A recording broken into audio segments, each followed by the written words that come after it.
Rotorua Lakes Council and our final meeting of the year to be held today, the council meeting. I would like to welcome you all. Welcome to members of our public, welcome to our distinguished guests and also to our police as well. It's great to have you here this morning. Just a reminder that this meeting is being live streamed, so please remember to keep your mobile phones on silent.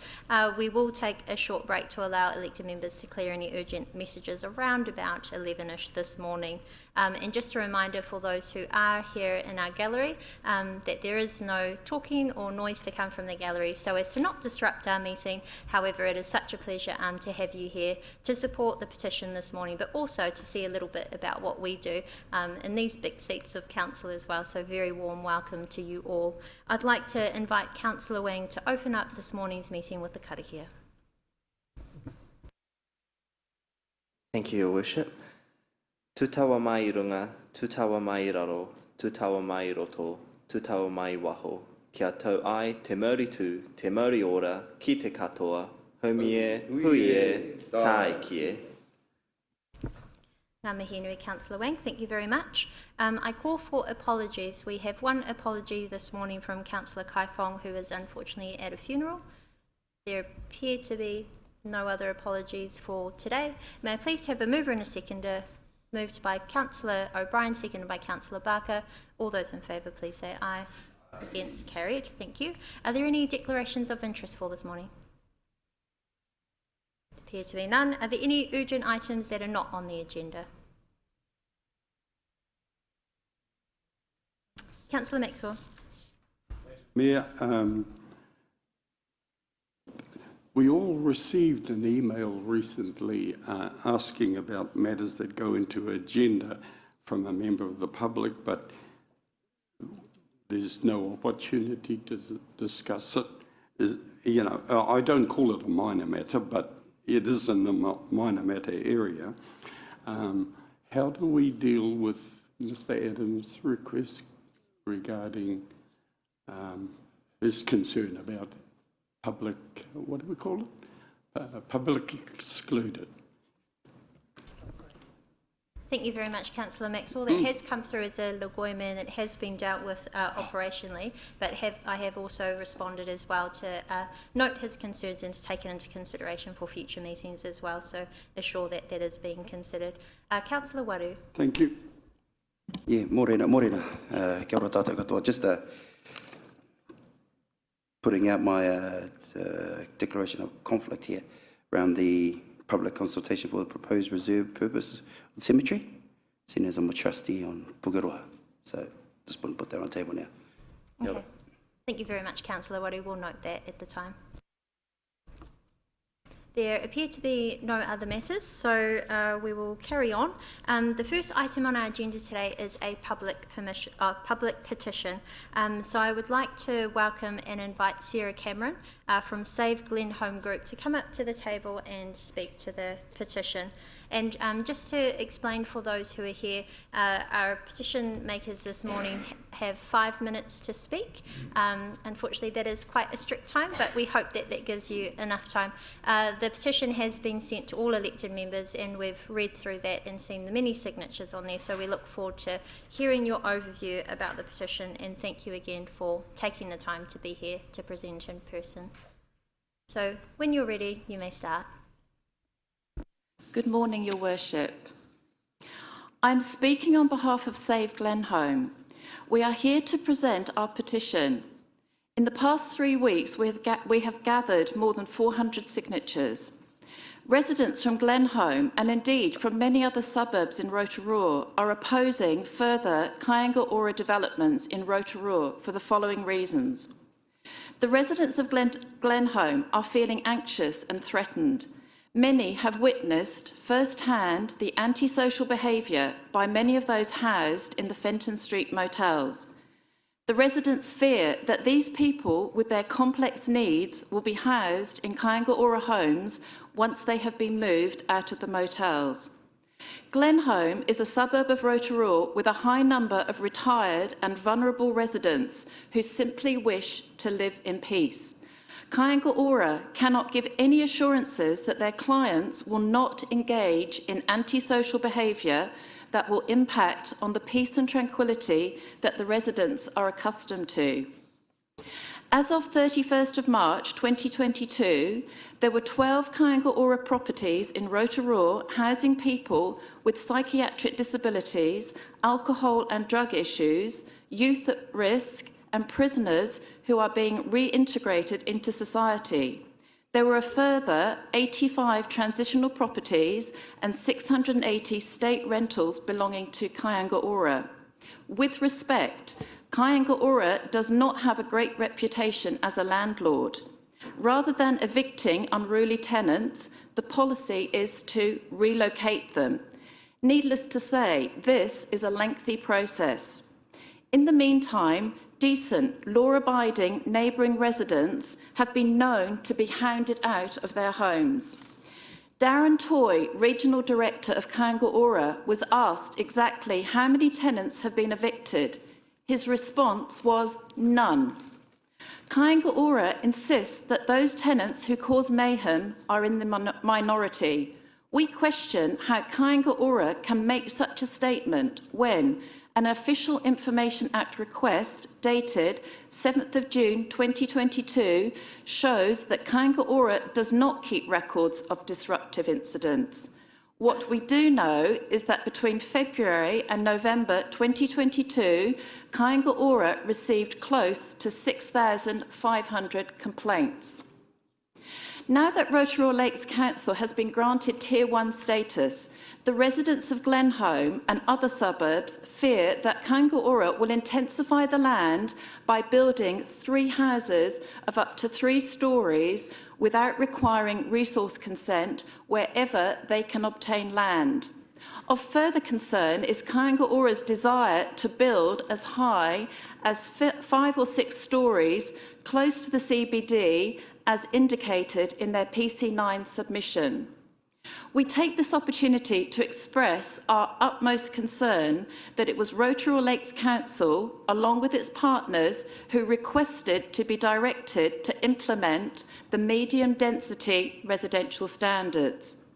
On the 15th of March 2022, the previous mayor stated that the decision to request that Rotorua Lakes Council be given Tier 1 status was unanimously supported by the elected members.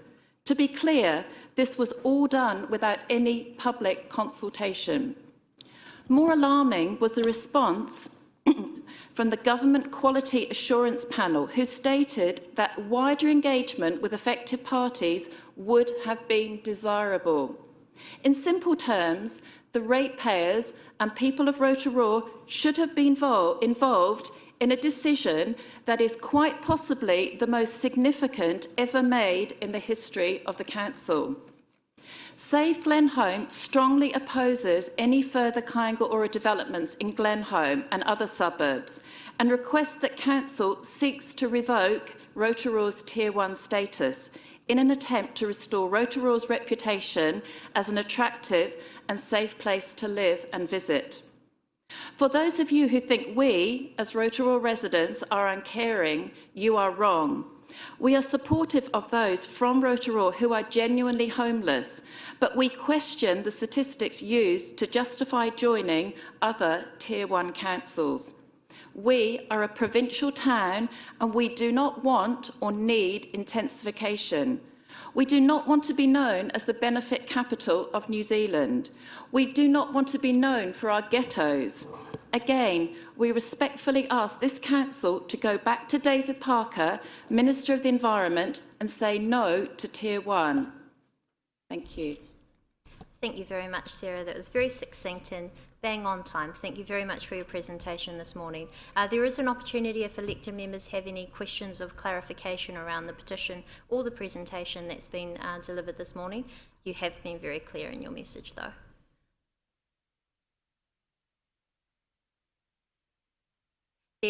Yes, Councillor Lee.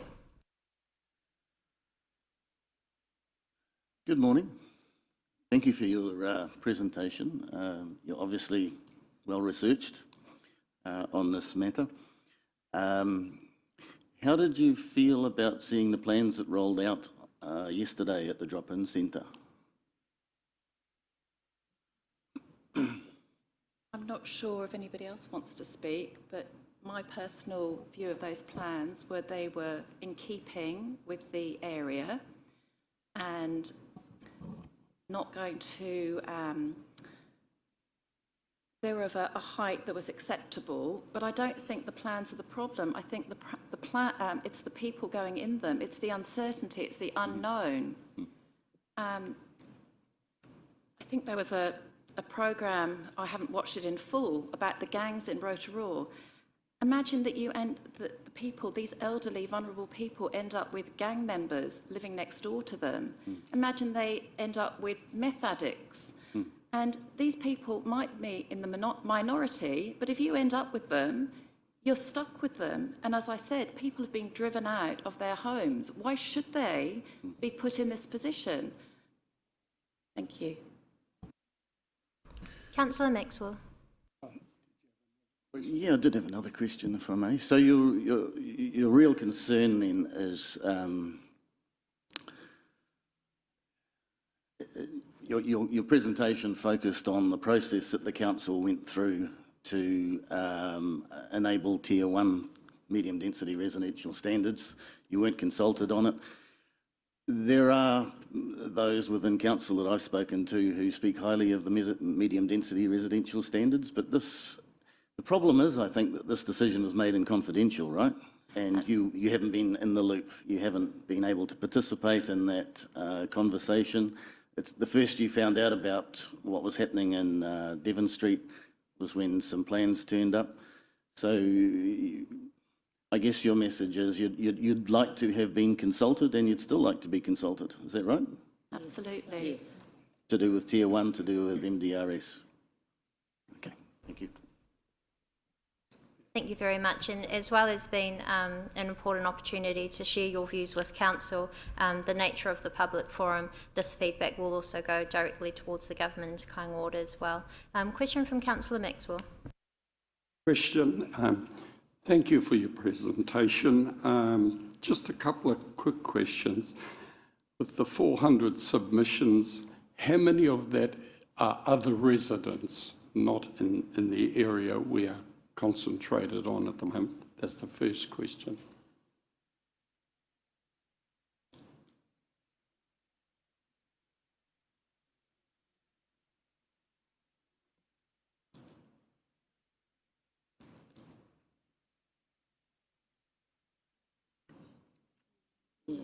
You're talking specifically about our petition? Yes, and the signatures. Oh, And the signatures. So we don't have addresses of those. We only have email addresses of the people that signed our petition. And I just want to emphasise that this is what we have gathered within the past 3 weeks. So not a huge amount of effort has gone into collecting those signatures in so much as had we really had a drive, we could probably have got a lot more. So that's what. The point is, that's what we've achieved in a very small space of time. Thank you. And has your group worked on a possible solution? Because we all know there's a housing crisis in Rotorua. So did you give any consideration as to relocate to where? Yes, well, yeah, that's the one question everybody in Rotorua is asking, where do we put these people? But we are actually questioning the number of homeless people and the statistics. Now, I looked at one document, and I think it was the document the council put forward in support of Tier 1, and the 2018 statistics, they came from the 2018 census, and respectfully, I would say that those statistics are now out of date. Thank you. And also, Sarah, I do want to acknowledge yourself and your group for being able to collate and present this petition at such short notice as well. This has, although been a decision with the Tier 1 and NDRS in the past, I think the movement just since the end of October, was it end of October? The last of October? In November. Within a matter of weeks, you've managed to prepare this, and we do really appreciate the effort that you've put into doing that. We do have a question from Councillor Waru. Tēnā koe te tia mana o tira, tēnā koutou. Thank you. Appreciate the updates and the kōrero. Just a couple of ones, a point of clarification really, and the other one's a pātai, a question. So in terms of you've mentioned the tier 1 and tier 2 and all that. Now, if it wasn't around emergency housing, would you still be against tier 1? Definitely. More so for the reason that the public haven't been consulted. I mean, I personally would be against tier 1 for many reasons. But everybody's views, all the ratepayers of Rotorua should have been consulted. And I think what's happening at 54 Glenholme is just an example of what could happen everywhere in Rotorua. And it's the fear, it's the unknown, and not having assurances, but obviously that's being dealt with the submissions. Thank you. And just one more around the everybody knows, if we're all honest, there's a lot of issues that come with people that are,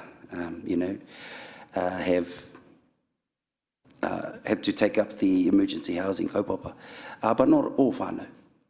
So there are some there genuinely, I know many that have couples or whānau, they have jobs, they're good people, they don't have any issues, they just can't find homes.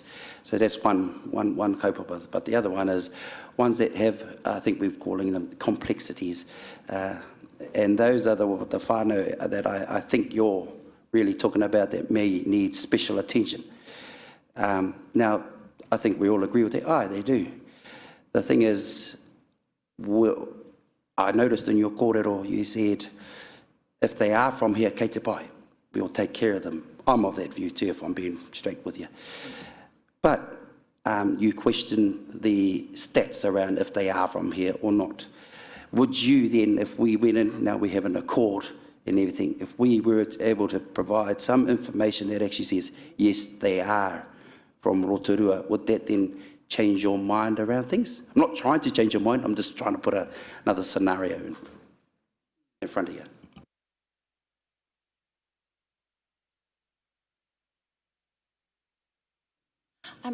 And I'm not trying to be a trick question or anything like that. I think everyone wants to know that. We have been led to believe that 30 days in Rotorua, anywhere in Rotorua, class you as a Rotorua resident, which is of concern. And having spoken to people from Kaingaora, a lot of these people are being drawn into Rotorua, in fact, encouraged to come back to Rotorua where they do have family. And I question why they can't perhaps stay with family. Perhaps. I do apologise. I didn't want to put you on the spot on anything, but I think it's a kaupapa we're all trying to grapple with at the moment. Thank you. Yeah, we are starting to get a little bit outside of the scope of the petition. However, we do appreciate you gracefully sharing your other thoughts around a very critical issue, which is housing. And today the council will confirm our top priorities, of which housing is one of them. So be assured that between prioritising that as a key issue for the community, but also the housing accord, which we recently signed, will show significant difference from our perspective from council. I do want to accept and acknowledge that we do have difficulties when government make decisions that do severely restrict our influence, but also I do appreciate that many of those decisions have happened without consultation with the community, and that's something that this council would also like to change, which is why community is also a top priority, as well as ensuring that communications, engagement, and our community is well informed is in there as well. So I will wrap that up there, but we do wish to thank you very much. Thank you to the Save Glenholme group and to yourself, Sarah, for coming here and presenting this morning. This is a very important opportunity in these public forums through petitions that our wider public and community get to see what is important to not only the neighbourhood of Glenholme, but the residents of Rotorua. So thank you very much for being here this morning. And thank you for having us. Thank you. Thank you. And also just like to further explain that when we do take petitions, the decision is not made now. However, we will take that feedback on board and see if there's anything that we can do. So we now carry on with our council agenda. So we'll move to the confirmation of the minutes of the meeting held on the 24th of November 2022. We are on page 6 of our agenda. I ask for a mover and a seconder that these be confirmed as true and correct record. Moved by Councillor Wang, seconded by Councillor Waru. I'll just give elected members a moment to pull it up. If I can Yes. ask a question, just a matter of process, would we have to move a motion or anything to receive that petition, or we just speak because it's been tabled? No, but thank you very much for Kia ora. double checking. So there appear to be no changes to the minutes. We have a mover and a seconder. All those in favour, please say aye. Aye. Any against? Carried. Thank you. It is now my great pleasure to invite some of our special guests this morning. We'll invite our Deputy Chief Executive, Anarupe Whairangi, to the table, who is our Community Wellbeing DCE. But we also have the pleasure of having Inspector Hubi Ngāwhika and our Rotorua Area Commander, and also Phil alongside him as well, to speak to a presentation this morning around community safety and our community safety plan. So we'll allow them to get through their PowerPoint presentation, which should pop up shortly. And if you could just save any questions that you may have until the end. Thank you. Over to you. Tēnā koe te manukura, o te rā, ngā rangatira o te hāpuri, nei rā tōku nei mihi. Look, it's my great pleasure to talk to you this morning about community safety. I did say, Mayor Tapsell, it might be 20 minutes.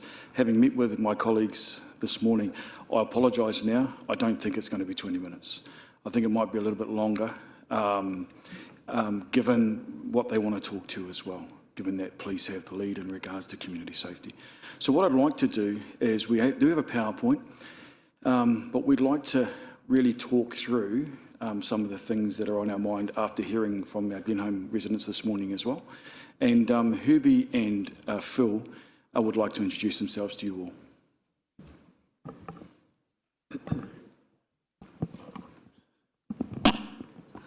Nā tēnā koutou katoa. Anei ranga mi mai oha kia koutou. Ka huihui mai nei ai raro tō tātou whare, ai raro te kaupapa i tēnei wā. Anō hoki kia koe te manukura, tēnā koe, me koe hoki te kaihautu o te kauni hira, Jeff.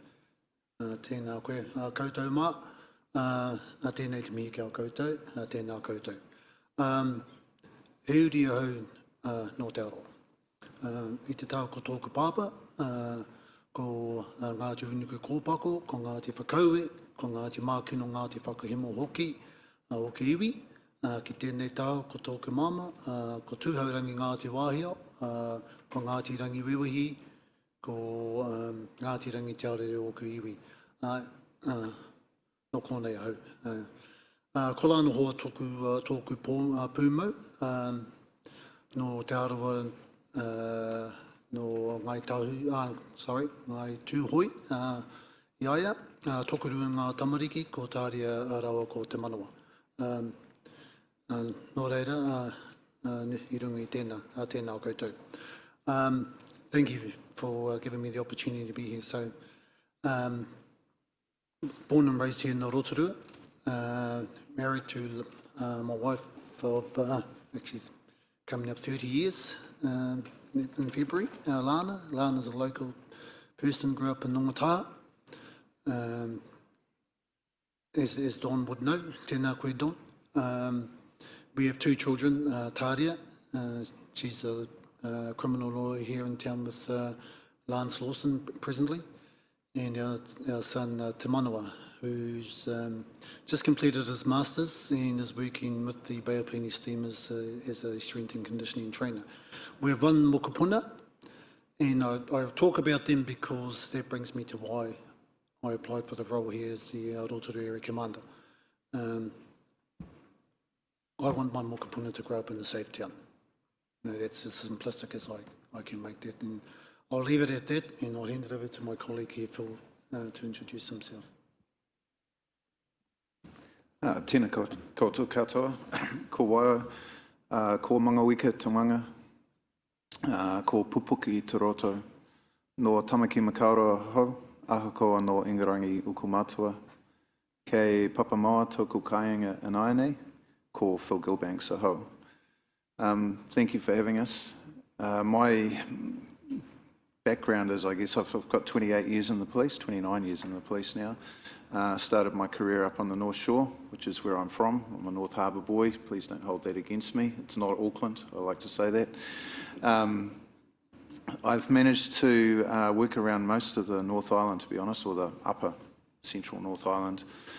Spent time on the North Shore, worked out in West Auckland. I've served in Ohakuni, so I've done the small town rural thing and have an understanding of rural communities.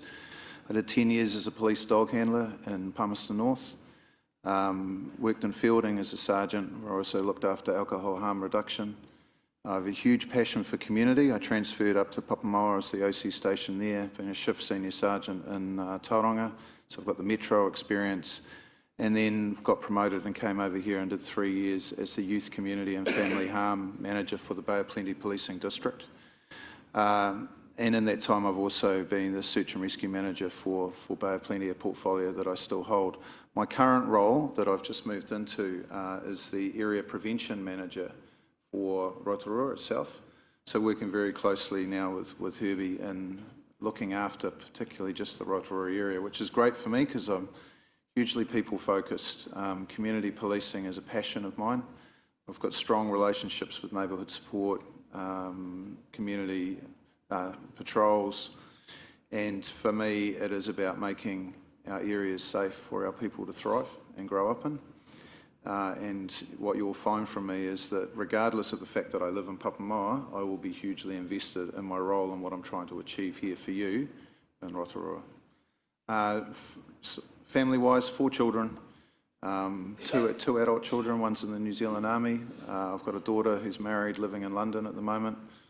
I'm waiting for Mokapuna. I think they're coming very, very soon. She's 30, so I'm expecting that. And then I've got 14 and 15-year-old boys currently at Tauranga Boys High School, heavily involved in the Papamoa Surf Lifesaving Club. I'm also a patrol support member there, so constantly giving back to community as well. So that's who I am, and looking forward to engaging with you folk over the next few years. Thanks, Phil and Herbie. We thought it was really important that you got to know these 2 people because they are leading our police here. And as you can hear, there's excitement about, well, I'm excited for them and the leadership that they'll bring to the Rotorua Police as we move forward together in community safety. Also a thank you. It's a thank you from my colleagues and myself to Mayor Tapsell and Deputy Mayor Kaifong and councillors in regards to your support and advocacy with Minister Hipkins. That kind of stuff's really important to our policing service in regards to recognising the challenges of our place. We've discussed in the current state requiring a sharp focus on safety and wellbeing and equity, and it's really neat to see the building blocks of that within the council's priorities as we move forward. So thank you all for that as well. We're also very conscious, as we heard earlier, about the impacts of emergency housing, including the importance of the recent housing accord, and Herbie and I will be working closely in that space in regards to how we work together to share intelligence, but also to make sure our place is safe. So look, with that in mind, I just want to go to the next slide, please. And we have, this vision has been taken from our pre-election report, so it's something you would have seen. I guess for us, we recognise right now there's a short-term need for intervention due to increase in crime, the holiday period that's in front of us, and also some big events during this time.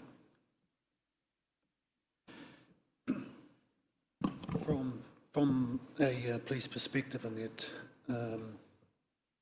and from discussions with Anna, this is probably very close to my heart as well in terms of making Rotorua safe. It's Phil and I think we've got a good opportunity here with our police. We've got a new management structure now, and I think we've got a real focus now, and it's no secret it's a collaborative focus of the council as well. It's about restoring safety, well, not restoring, but ensuring that our town is safe to go, people can go about their lives in that manner.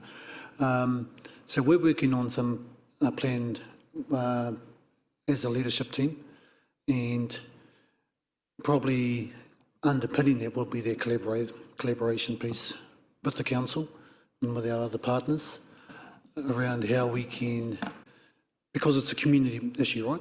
So it's not a council issue, it's not a police, it's a community issue. So it's how we get the best out of all the parts that we can play about in ensuring this vision comes to life.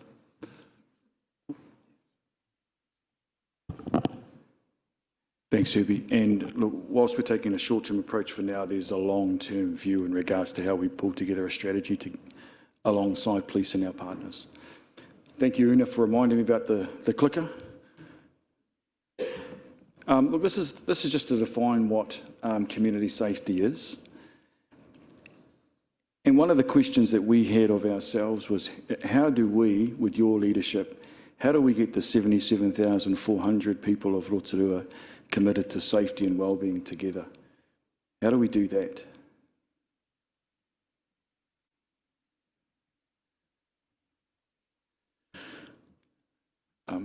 Looking more recently at the short-term stuff we're going to do, just a reminder around where our alcohol bylaw is and operationally what's defined as the CBD. I apologise, it's the pictures off to the side. The alcohol bylaw defines our CBD, but it will also include Fenton Street. And for us, as we move forward in the short term, we're focusing our attention on the CBD. And as in regards to the liquor ban area, Phil had a story to pass back, which I think relates directly to you.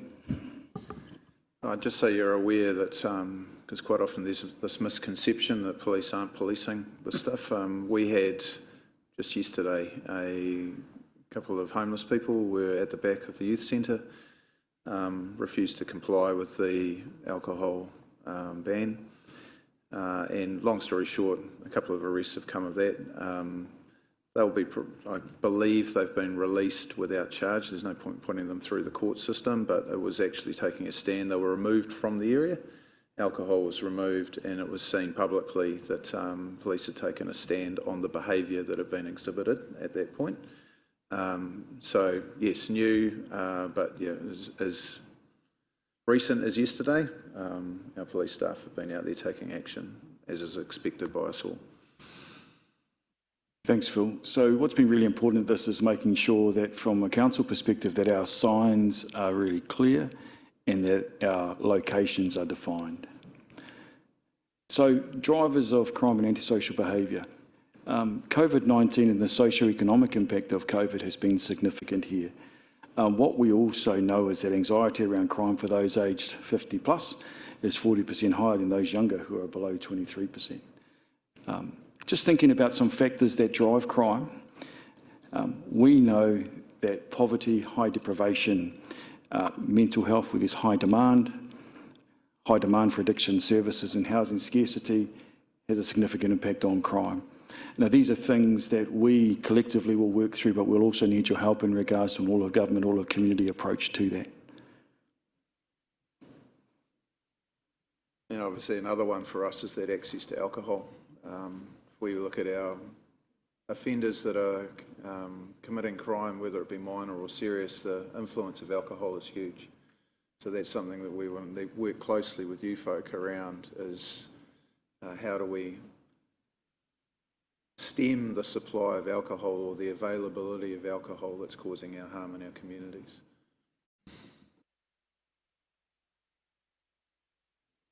Thanks, Phil. And look, for us in the community safety space, we focused our attention on what you heard this morning was perceptions of safety and being really clear about the things that we need to do. So we've taken the most significant things that affect perceptions of safety and we've made them the things that we're going to focus our attention on. Included in that is a communication strategy because we need positive media stories, including positive stories about RLC within the media and police in regards to how we change perception. So we're conscious of that there's a communication strategy within this as well. And so part of the reinvigoration of civic pride is making sure that we have this communication strategy. I just wanted to go back to the perceptions of safety stuff because Phil had a really good example around Hertford Ave, which is not here. It's in Tauranga. It's Western Bay plenty. But we did a couple of programs over there, and we did one, Papamoa, you think it's a reasonably affluent society. We have a segment of that which was lower socioeconomic and was actually driving a lot of our crime. We went into that community, and interestingly, when you have perceptions of public safety, we went in and did door knocks and actually spent time in the area speaking to a lot of residents. We had a list of questions that we were asking, and we were actually expecting them to say gangs, alcohol, violence at night, don't feel safe at night were going to be the biggest things that came out of that. That was our perception of what the public were going to say. Actually, their biggest issue was roaming dogs. So what we often think is an issue isn't actually the issue for our people. So we need to get to know what are their primary issues and what are the things that they want focused on. The other thing that they came up with was the fact that they just didn't feel that the area that they lived in had as much attention as some of the other areas. So we actually went about with the local council and did some work in that area around a beautification project, which was simply trimming the edges. So if you lived in an affluent area, sort of, I live in Palm Springs and Papamoa, we take care of our own berms. Generally people do their edges and everything looks tickety-boo and nice with square 90-degree corners and everything else. So what we did was we got the council to, instead of focusing on doing the edges in those areas where they'd come through and actually just drive across the top and not much needed to be done, to actually put that investment back into the areas where there's high rental population and so forth. So by simply trimming the edges, taking some of the grass berms where people were parking cars and turning them into a bark garden with some form of planting in it that actually the locals had helped us do. So it wasn't just the council moving in and doing it, they actually helped us do some of this stuff. Put some bollards up, repainted some fence lines, lifted the environment, changed the light bulbs in those areas so that the lighting wasn't doom and gloom, it was actually quite brightly lit in the evenings in the street lighting or in the parks. That all of a sudden it changed the whole lift. We also brought the local primary school in to put up some, what would you describe them as, murals for their houses, so that each primary school or schools, they have houses that they work in and then they compete against each other over various things. So they had these murals at the school, but they also bought the same copy of the mural in and put it in around the park. So it actually linked the school back to the park and brought those kids connectivity to the area. Simple little things that really didn't cost us very much at all, and amazingly lifted that area and lifted the perception of safety within that area very, very quickly. That's the type of thing that I want to look at, how we can work together to do that sort of thing in and around some of our areas in Rotorua. Just going back around the whole perception thing, like I know there's currently a survey underway, a community survey, which is apparently having good uptake. For me, I believe that it's a lot of the responses so far have been in a negative light. So for us as police, I see there as opportunities. It's an opportunity for us to actually get proper understanding with what are the needs of the community there, and it's how, and if they see police and that in a negative light, well, that's something for us to work on, right? That gives us a basis on how we can improve our service. It gives us a basis on how we move forward and who we should be engaging with. So all those independent surveys I think are good for that reason, just to give us a wider understanding of what the perceptions are, and then as a leadership team, and then how we actually address those. So. Thanks, Phil. Thanks, Ubi. So that benchmark community safety and wellbeing survey was launched after Mayor Tapsell's address at BMA. Sorry, the BA5, and we've had 500 responses to that. And so what we're going to do with that is we're going to use that as part and parcel of our evidence for the change program that we're going to work through together. So we make sure we're meeting the expectations of yourselves and our communities. So what's our approach? just picking up what Phil said around visibility, from an RLC perspective, we want our people to look at our place and get a real good look and feel, and to feel safe. So part of that, our team's been working with Infracore in regards to, I'm not sure, berms, and making sure that key places within our city are mowed, ensuring that signal crime like graffiti is removed consistently and timely, ensuring that shopping trolleys are collected in ways that enable us to ensure that the right look and feel for our place in regards to beautification occurs around the visibility, because we want people to love our place, and these are things that we can do as RLC visibly that enable us to play a part in the community safety system. It's not the only things that we'll do, but it's one of the things that we know has a significant impact on how people feel. So we're going to utilise visibility, responsiveness and reassurance, and we have used those three things. Focus on perceptions of safety.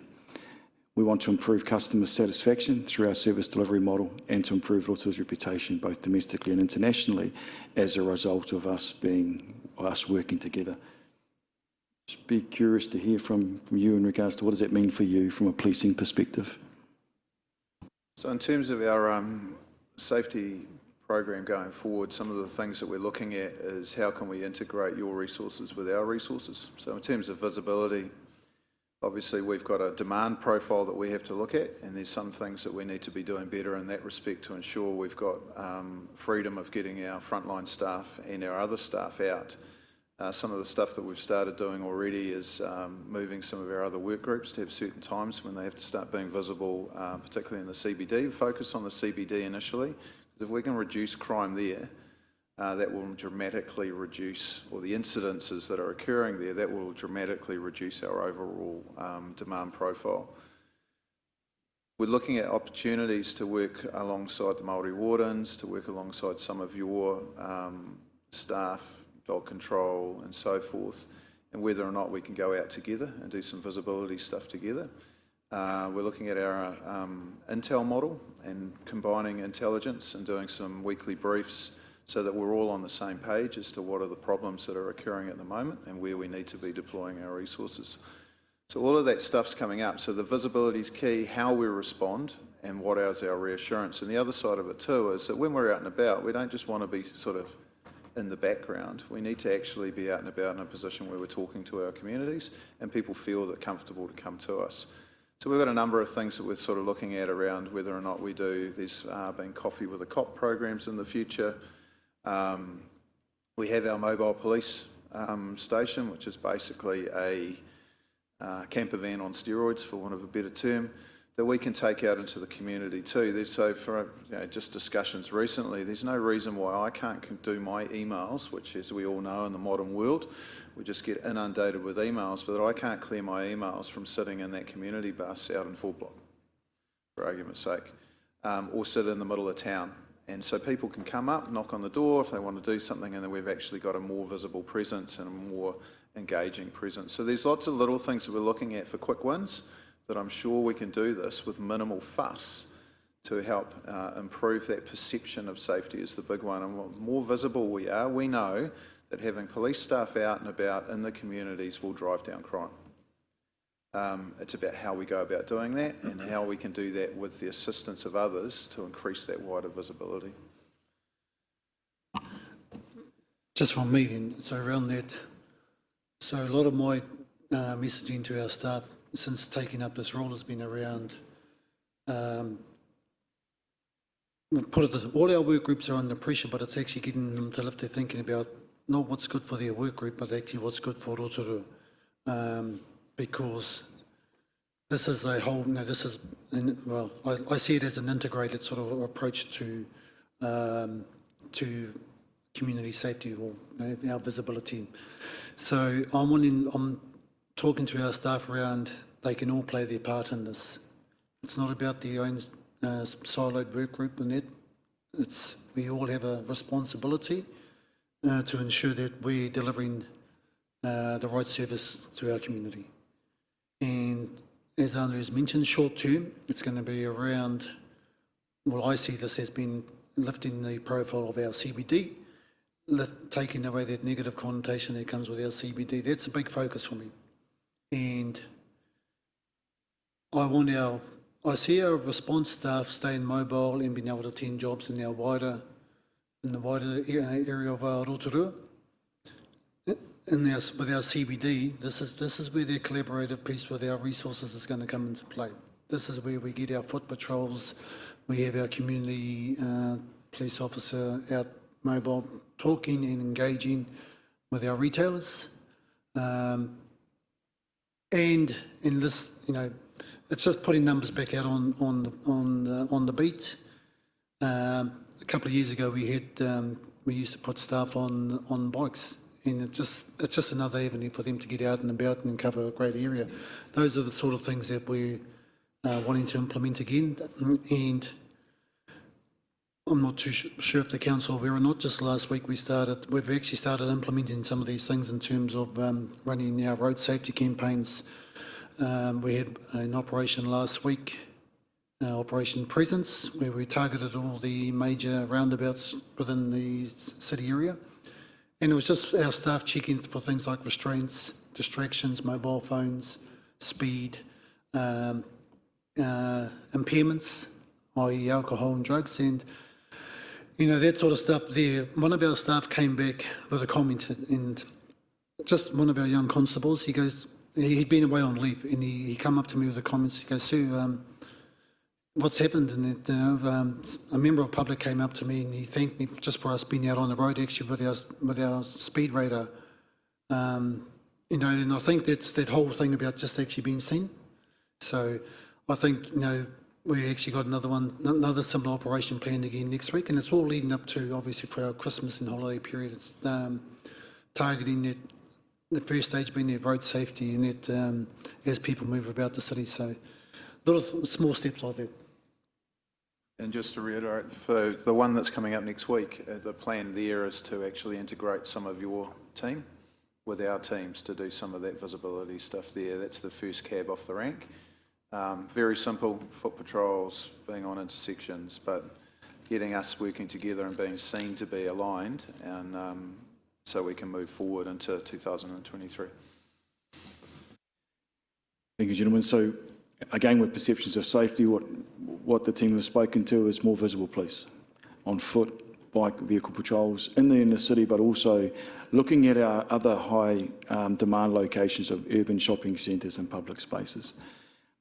As you've heard about, the integrated deployment model is we start next week together. There'll be a briefing next week together. Operation Presence it's great timing, and thank you to our police colleagues for taking the opportunity through Operation Presence, which is Rotorua Police looking at things that are really important to our place and then enabling us to brief alongside them. It will help us in regards to understanding each other's demands, but also understanding how we can work better together to professionalise the community safety system. For us, I spoke to you about strategically located improved compliance signage, things like no dogs, things like alcohol liquor ban, being really clear about those things. Public education, really important to educate our community. So whether it's the retail sector and creating opportunities to come and talk to crime prevention initiatives, opportunities, we're committed to that together. And that's also out and about within our communities is how we do that stuff together. And so that's, whilst there's a short-term focus on the CBD, the longer-term focus will be around our place, Rotorua, getting out into our rural places and spaces as well. Sorry, just to add on to that, around the retail matters. So we've already engaged with the majority of our dairy owners around that, and it's just that whole pulling them together because there's a lot of anxiety amongst our dairy owners, obviously, and rightly so. So our staff have been engaging with them around that whole education piece, probably understanding their expectations around when they should be calling police or when they should be, what actions they can be taking to keep themselves safe. So we've got a meeting coming up shortly with those, with the delegation of those dairy owners and that. So that's important, I think, for them. Thanks, Herbie. So these are the things that we see longer term that we're going to focus on now. Short term, but medium to long term are going to be the key drivers for us in regards to the safety improvements. Again, we'll learn lessons in regards to what we do now together, as well as the intelligence that we collect from both our RLC teams, our safety teams, as well as police, and we'll use those as part and parcel of our deployment plans together. Almost done. So these are the district-wide actions. And one of the things about extending and enhancing CCTV network is, for me, is making sure that we have a working group with police so that we're really clear about us working together to reduce crime. And that's one of the things we're going to do together, is to make sure we have this working group. And also using a bit of police terminology, so I'm going to need Phil to explain this. We're also wanting to bring together weekly tasking and coordination meetings. Phil, can you give us a bit of an update on what that looks like from your end? Yeah, without trying to overcomplicate things, because I'm quite simple, it's basically about right information to get the right people to the right place at the right time. It's as simple as that. So for us, it's about pulling together the information that we have from our crime information, or maybe from external information that we receive from the public, marrying that with the information that your teams have from what they see and what they're hearing. We pull that together and we determine together where we need to be deploying our resources to meet the problems that are being identified within the community at the time. So we're not assuming, we're actually using intelligence to drive where we're going to be and what we're going to do. It's as simple as that. Thanks, Phil. And so the development of a Rotorua community safety strategy, this is one of the things that we'll do differently together to make sure that we are deploying to the right places at the right time and doing the right things. And so there's stuff that our teams are going to be able to do within the system. There are stuff that police are going to have to do within the system because they've got the powers to do stuff. So look, the desired outcomes are there. What I'm excited about is the leadership of the two men beside us, your leadership, and how we do this together. The wicked problems we have in Rotorua are such that they're complex, complicated, but with all of our efforts together, we can create change. We've already discussed what the strategy piece looks like in regards to pulling some people from Wellington off the back of the conversation that Mayor Tapsell had with the Minister, Minister Hipkins, around how we pull together something fundamentally different, an integrated safety model that is about Rotorua, that is us as the council partnered with police and our communities to do something fundamentally different together. We need your help for that as well.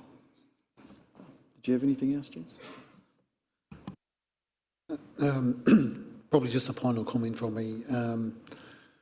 For police, it's no secret that our demand has increased, or demand on our services has increased. And so for me, what we've been working on here, this collaborative piece is a no-brainer.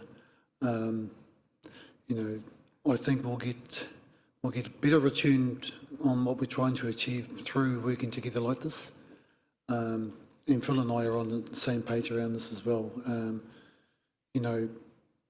I see this really as a foundation as a model for how we can police collaboratively moving forward. We've got a number of issues currently on the table. Emergency housing is one of them, and already I acknowledge the council and I acknowledge Te Aroha Ngāti Whakauwe for taking the lead on that, around addressing that. So, but to me, that's one of the first issues. We've all still got family harm in the background, mental health, and so I think we get this right, and it will take some time. We can use the same approach moving forward to look at our other concerns around our town. Thank you, Mayor Tapsell. Are there any questions? Thank you very much. Question from Councillor Lee. Thank you, Your Worship. Thank you for your presentation. A lot of that sounds pretty heartwarming stuff. for those of us who love Rotorua and those of us who are jealous for its reputation as a tourist destination.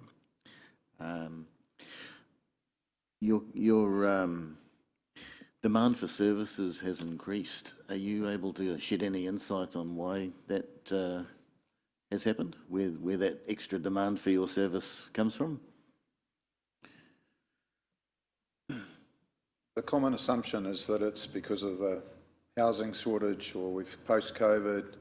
I can tell you now the demand for service. I've just been relieving as the area commander over in Taranaki. Their demand for service has increased too.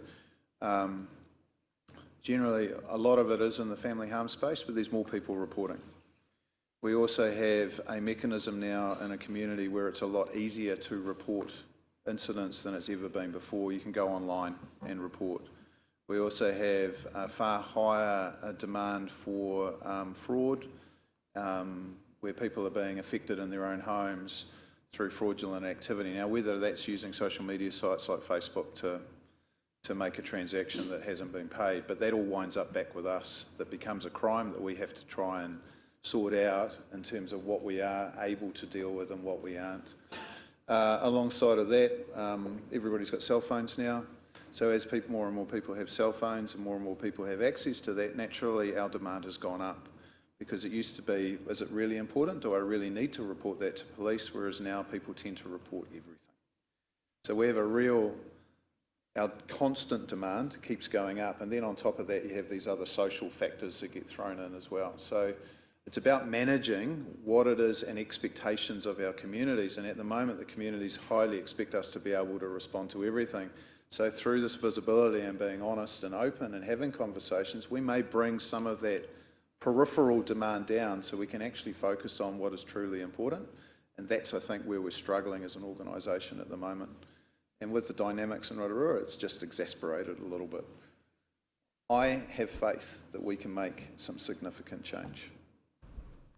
Thank you very much, and I think we do too. We do have questions from Councillor Kiriopa and then Councillor Maxwell and Councillor Petition. Tēnā koutou. First of all, congratulations, Herbie. I'm really proud and lovely to hear a bit about the both of you. Yeah, it makes you feel comfortable in the leadership that we've got in the police in Rotorua.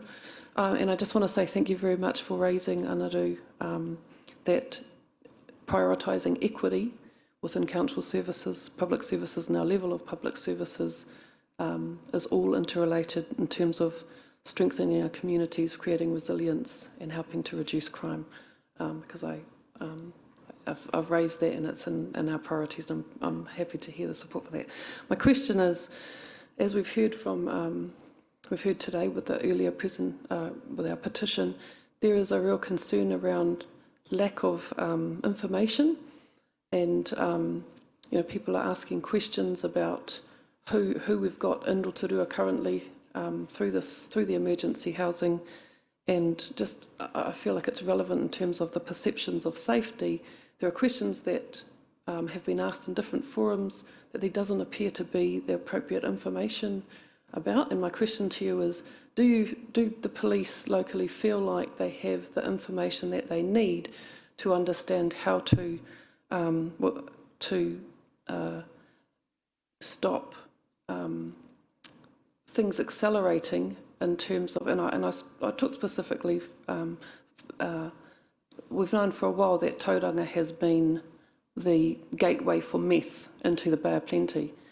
Do you have the information that you need around who we're dealing with in Rotorua to ensure that we don't become the gateway for the country in terms of real organised crime? Tēnā koe, Lani. Thank you for that. Two things. So in terms of information sharing,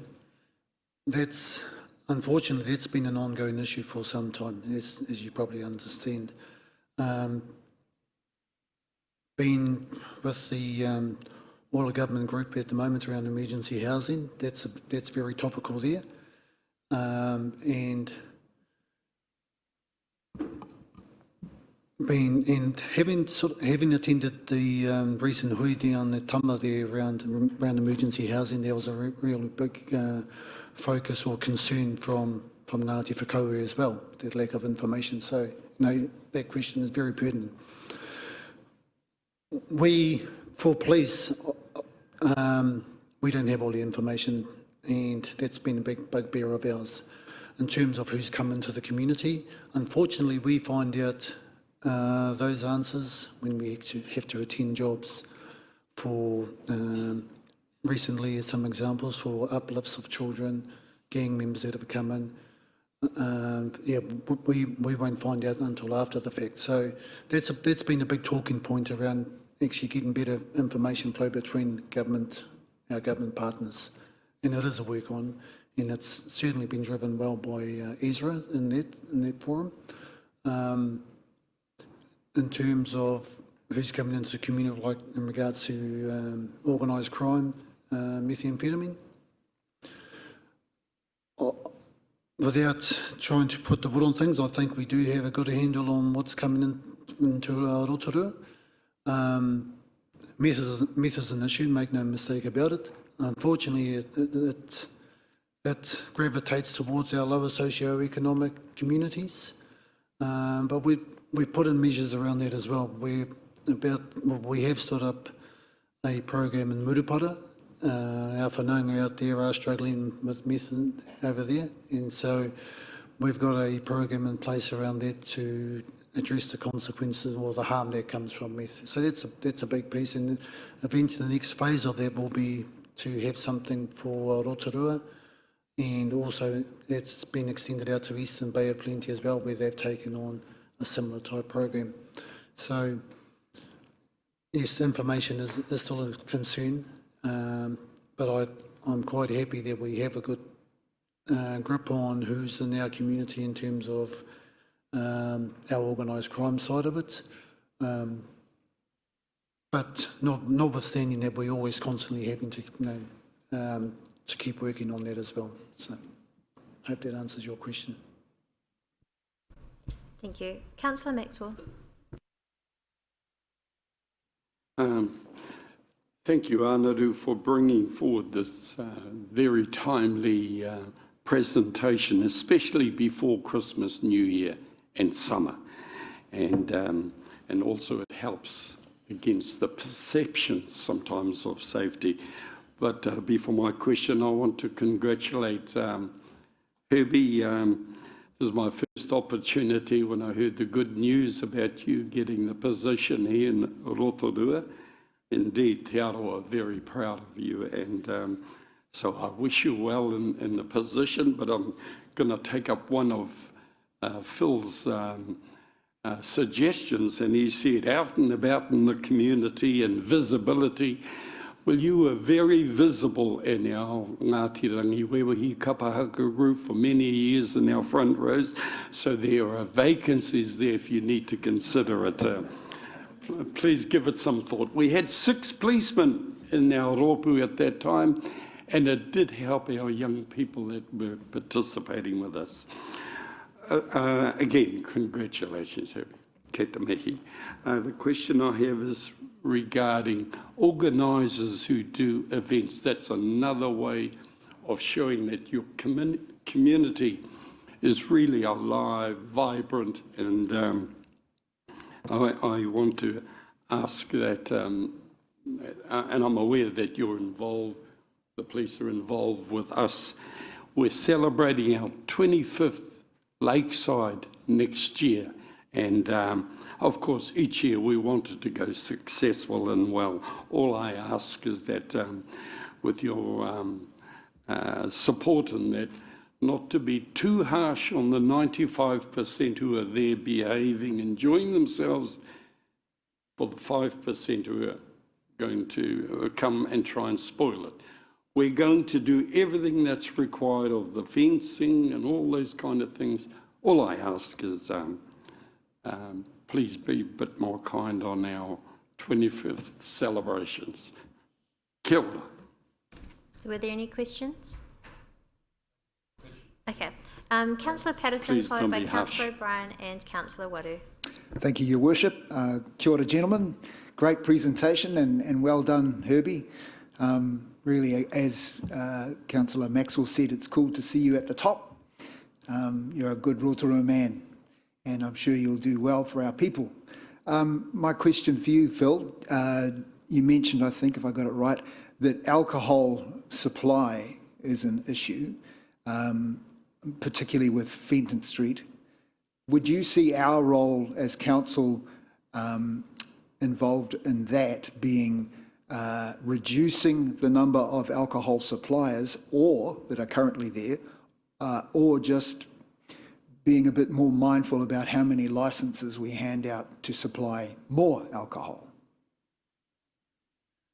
To be honest, I can't give you an accurate answer on that at the moment because I haven't been here long enough to be able to sit down and actually look at how many suppliers you have and where those locations are. But I would be saying that going forward, that would be something that we collectively probably need to really look at as to when we get, particularly at the moment, new applications, are they required, what is the need, and so forth. But yeah, it's one I need to get my feet under the desk and have a bit of a think around, but it is something that's close to my heart around alcohol supply and demand and access to it that causes issues. So hopefully in a month's time I might be able to come back to you with a better answer than that. Cool, thank you. Just one other question, if I may. To do with our rangatahi, what I've seen personally is groups of young men who should be at school and gathering together, wearing blue or red and causing mayhem. What's the policy of dealing with that going forward? Tēnā koe, Don. If I can just go back to your first question around the alcohol, whilst I can't answer your direct one, but on the back of that, some of the things we will be looking at moving forward is, as issues pop up, or if issues pop up at, say, some of our establishments in town, then there'll be that whole piece around, that background piece around the liquor licensing. The onus will be on our staff to conduct checks there during those shifts and that, you know, and it's addressing, I suppose, any pressures that may be building at a certain establishment. So that is a continuing piece around that. So that will continue moving forward. In terms of rangatahi, this will be that, I suppose, when we get this tasking and coordination going. We had some examples just recently in town, as you're probably aware, of that sort of antisocial behaviour with groups of boys and that moving through the city. What we do know is that through the good work of our camera operators here, they were able to track these boys early on. You know, and then I suppose there's the challenge in terms of our response to make sure, once it's identified, hey, this has happened, we need to get that someone there before, you know, get them there to say, to have a chat to those boys, hey, engage with them. And this is where I see the beauty of our community or our CBD officer alongside our city guardians, being able to be there. You know, if they're already in town, you know, engaging in town, then they're right there and they can be directed by utilising our camera crew here. So that's, you know, just improving that whole response around that type of, you know, I mean, we don't want to stop kids coming into town and enjoying themselves, but you know, but for that sort of behaviour, I think we need to front foot that and come up and start engaging with them before they carry out whatever they want to do, I suppose. So. Thank you. Just to add to your question around alcohol harm. So we know that alcohol harm reduction is an important piece to family harm, with 70% of incidents being attended having alcohol as a contributing factor. So what we have seen is a strengthening between our teams and the alcohol harm reduction officer for Rotorua. And what we've also seen there is an uplift in the amount of controlled purchase operations that are conducted, as well as the focus on hotel visits, which are important for visibility, but also to ensure that there's compliance with the regulatory responsibilities. These are things that are front of mind for us as we plan forward in regards to our long-term strategy. Because in my mind, unless we're closing places down that are not fulfilling those purposes, then we've got to we've got a problem.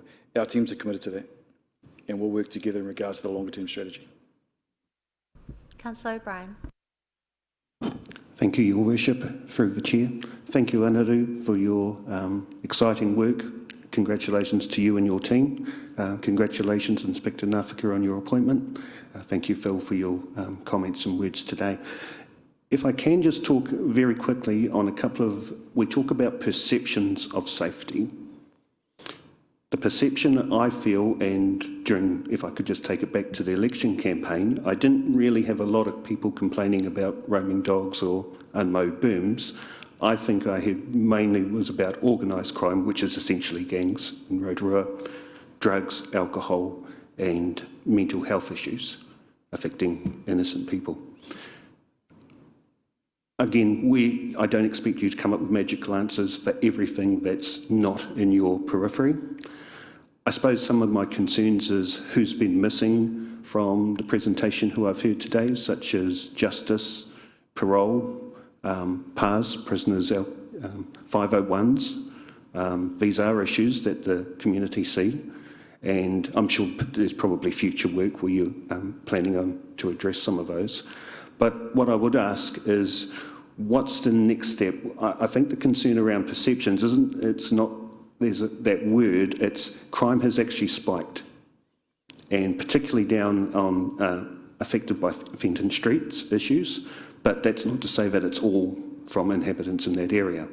I think the concerns people have is that they have the greatest respect for our police force and our policemen and women, particularly in light of the issues, say, in Australia very recently.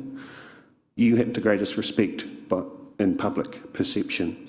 It's how are we going to actually get, when you're under-resourced, in many people's opinions, actual change. I was at a meeting fairly recently with your predecessor, Inspector Taikato, where he essentially said to us, and it was a meeting of dairy owners, I sympathise with you, we will do everything we can, but I have so many staff and there are so many issues facing us. Anaru, I think you were at the meeting with us. There were no actual answers from victim restitution and some of the inadequacies there. I feel this is a great start. I hope that we can build on this, but I see it as a very, very early first step on a much wider problem to move forward. Thank you. Yeah, I totally agree with you. When I talk public perception, it's often the squeaky wheel that makes the most noise, and then the general public sit underneath and their perception is slightly different. So that's where I'm talking about the berms and so forth. It was interesting having those one-on-one conversations with people.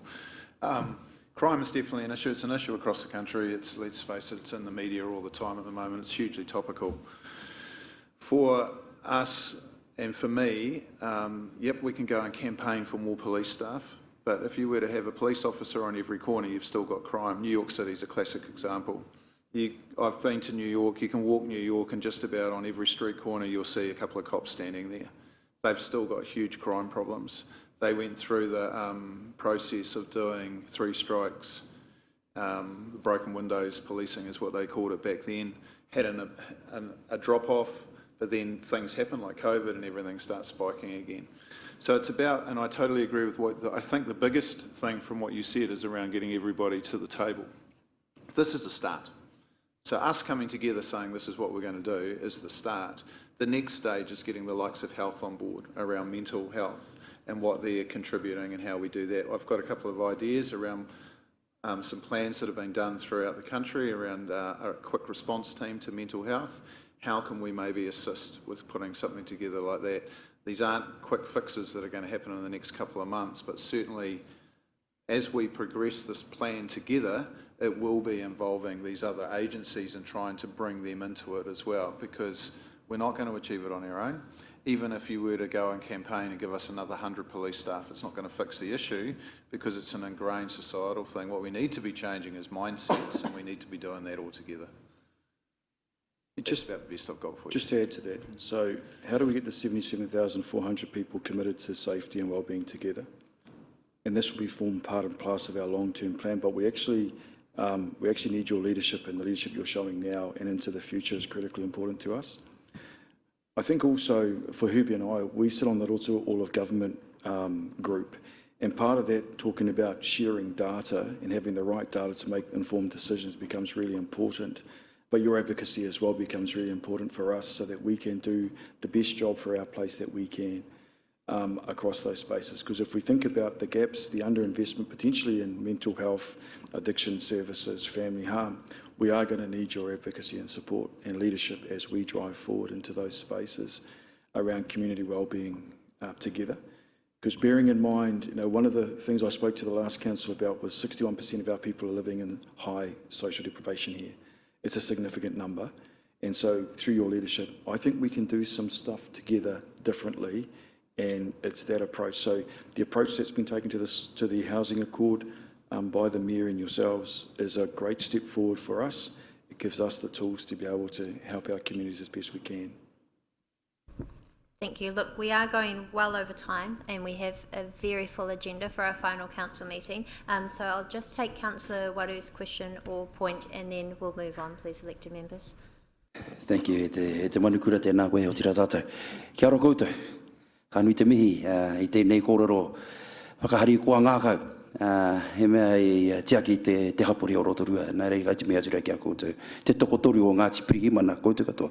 So thank you. And also I want to acknowledge Caroline at the back there with the big advocate for community safety and all that kind of thing. Nā rei kai te mihi tura kia koe te whaia.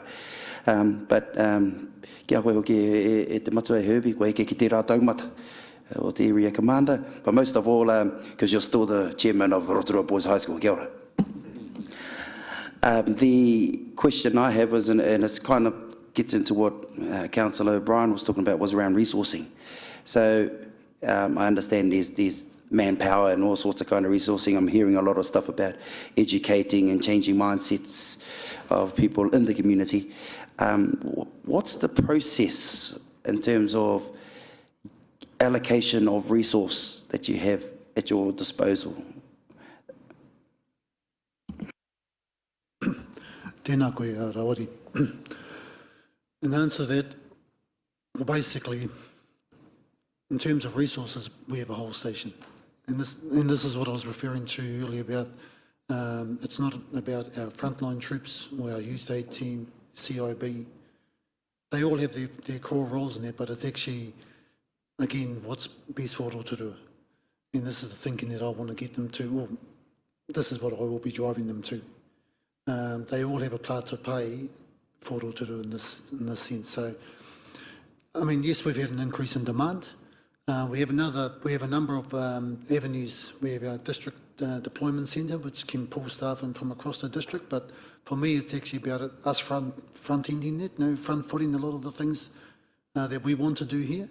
And this is where I see this model here has been perfect, a perfect fit for Rotorua.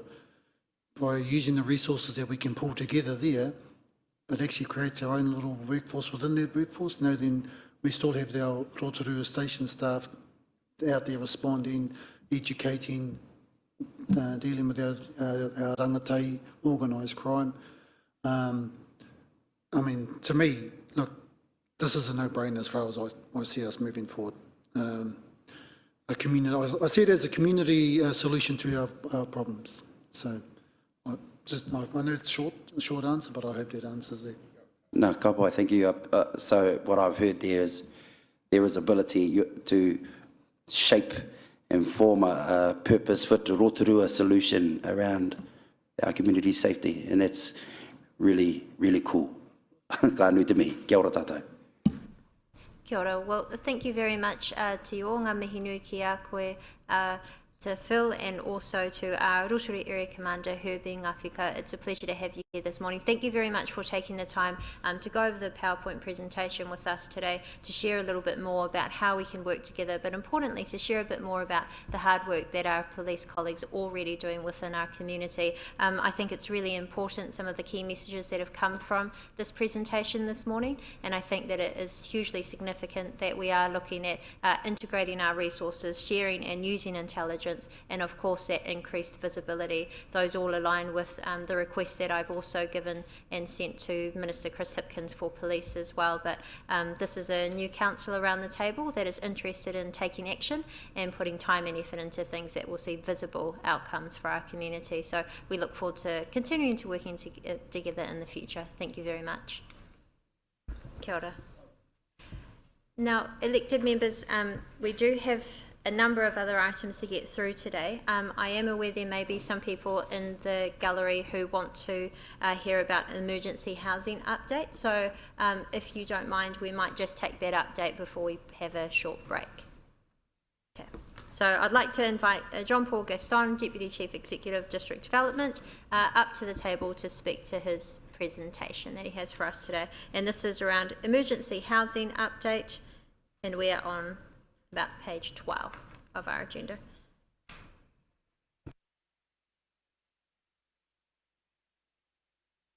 Morning, everyone. Anaru is just going to join me as well, so I might make a start, obviously, for timeliness, and just make sure I go slowly enough that he can join me before we get too far into this presentation.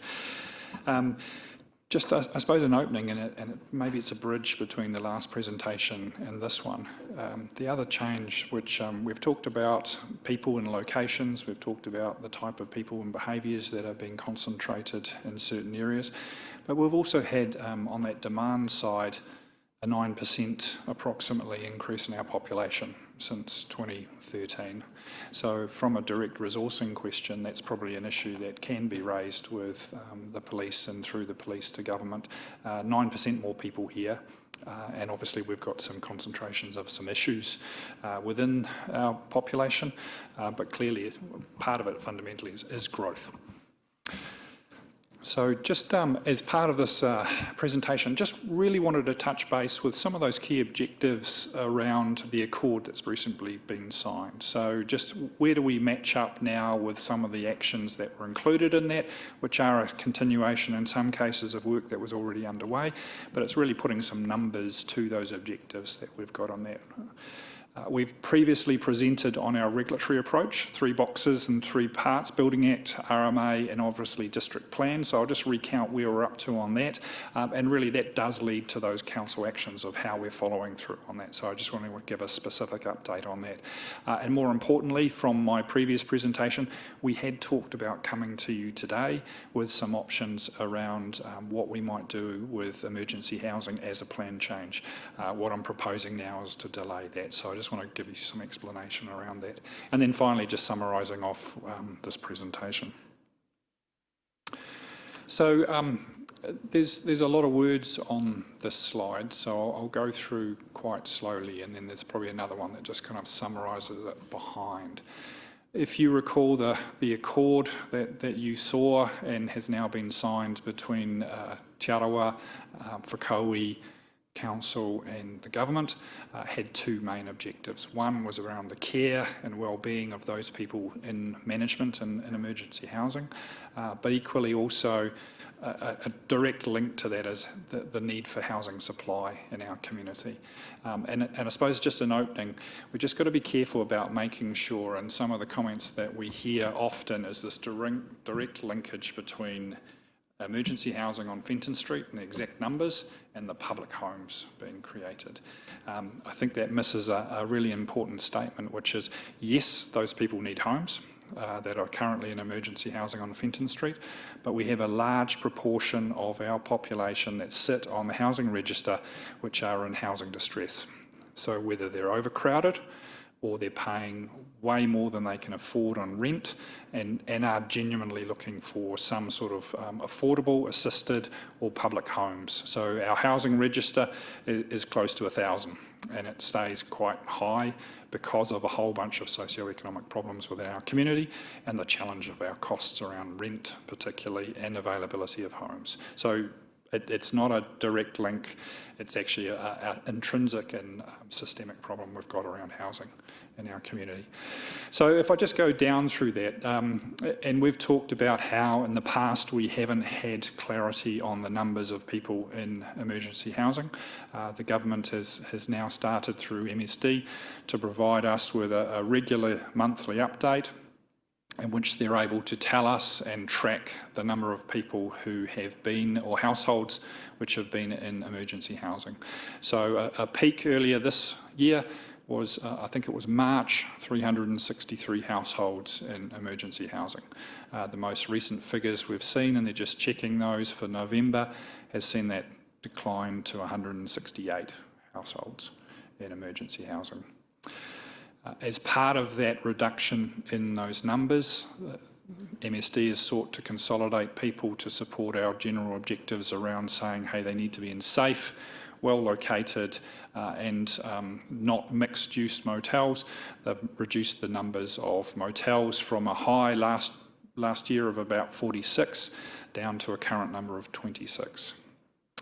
There's ongoing conversations with 3 of those 26 who were still looking to advertise for tourist vacancies or tourist availability as well. So trying to get to that objective of having no mixed-use motels. So that's an ongoing conversation with those 3 motels to move them out of that. So you're either doing emergency housing or you're back in the tourism space.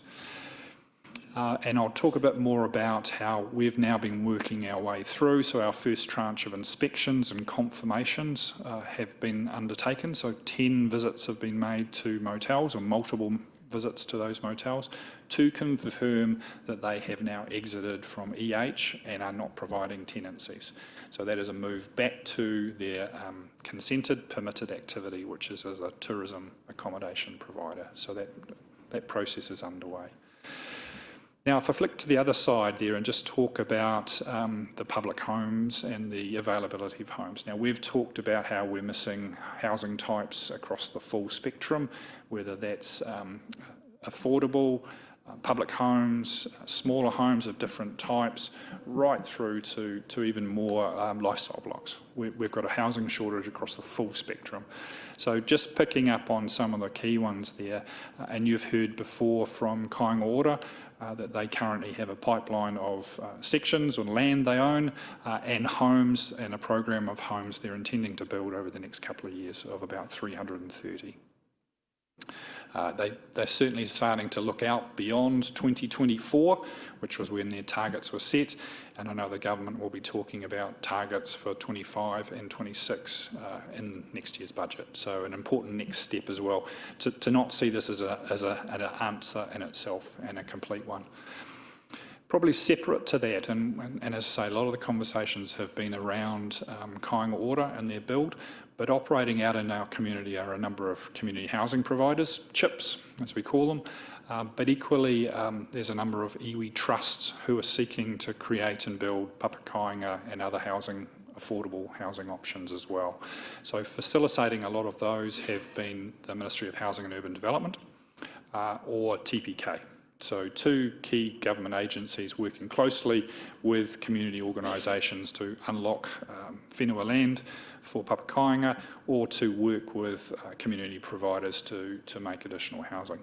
And obviously also there's the philanthropic space as well, where a number of agencies, Rect, Bay Trust, are also looking to partner with CHIPs to see more homes built as well. So affordable rentals, papakainga homes and other models for the availability of different types. So really important. We obviously in our operations and monitoring committees previously used to bring you graphs which showed how many consents had been issued, either land use consents, resource consents, but also building consents. So those numbers have steadily increased over time. Obviously we've hit some really difficult headwinds over the last couple of years with supply chain issues, cost of construction, and just COVID generally. And now, of course, we've got a whole bunch of potential recessionary interest rate increases and reductions in the availability of funding. So some real strong headwinds have affected us as a community, whilst the market has tried to respond to the supply issues that we have. But year to date, 390 dwellings and building consents issued. I think importantly, that's building a bow wave of consented residential lots and consented homes. Now, the piece then is that conversion into an actual build. So whilst we've hit all these headwinds, there were a large number of projects underway. So we've done some work just looking back at those consents that have been issued and seeing how many have actually got towards their first inspection. Once you've started, generally, and there's been some terrible stories of businesses tipping over, but generally we see that as being a positive, that once started, there will be a home at the end of a 12-month period. So we do still have a strong build picture, but obviously the numbers are starting to decline as the availability of funding becomes more and more pressure. But that's really important. We need to actually build our way out of what is a significant housing problem around the register, but also those stuck in emergency housing. So I suppose just repeating again, because there's some really important things that we've seen change, and the commitments of government. And most importantly is that significant level of scrutiny of those people seeking to be here.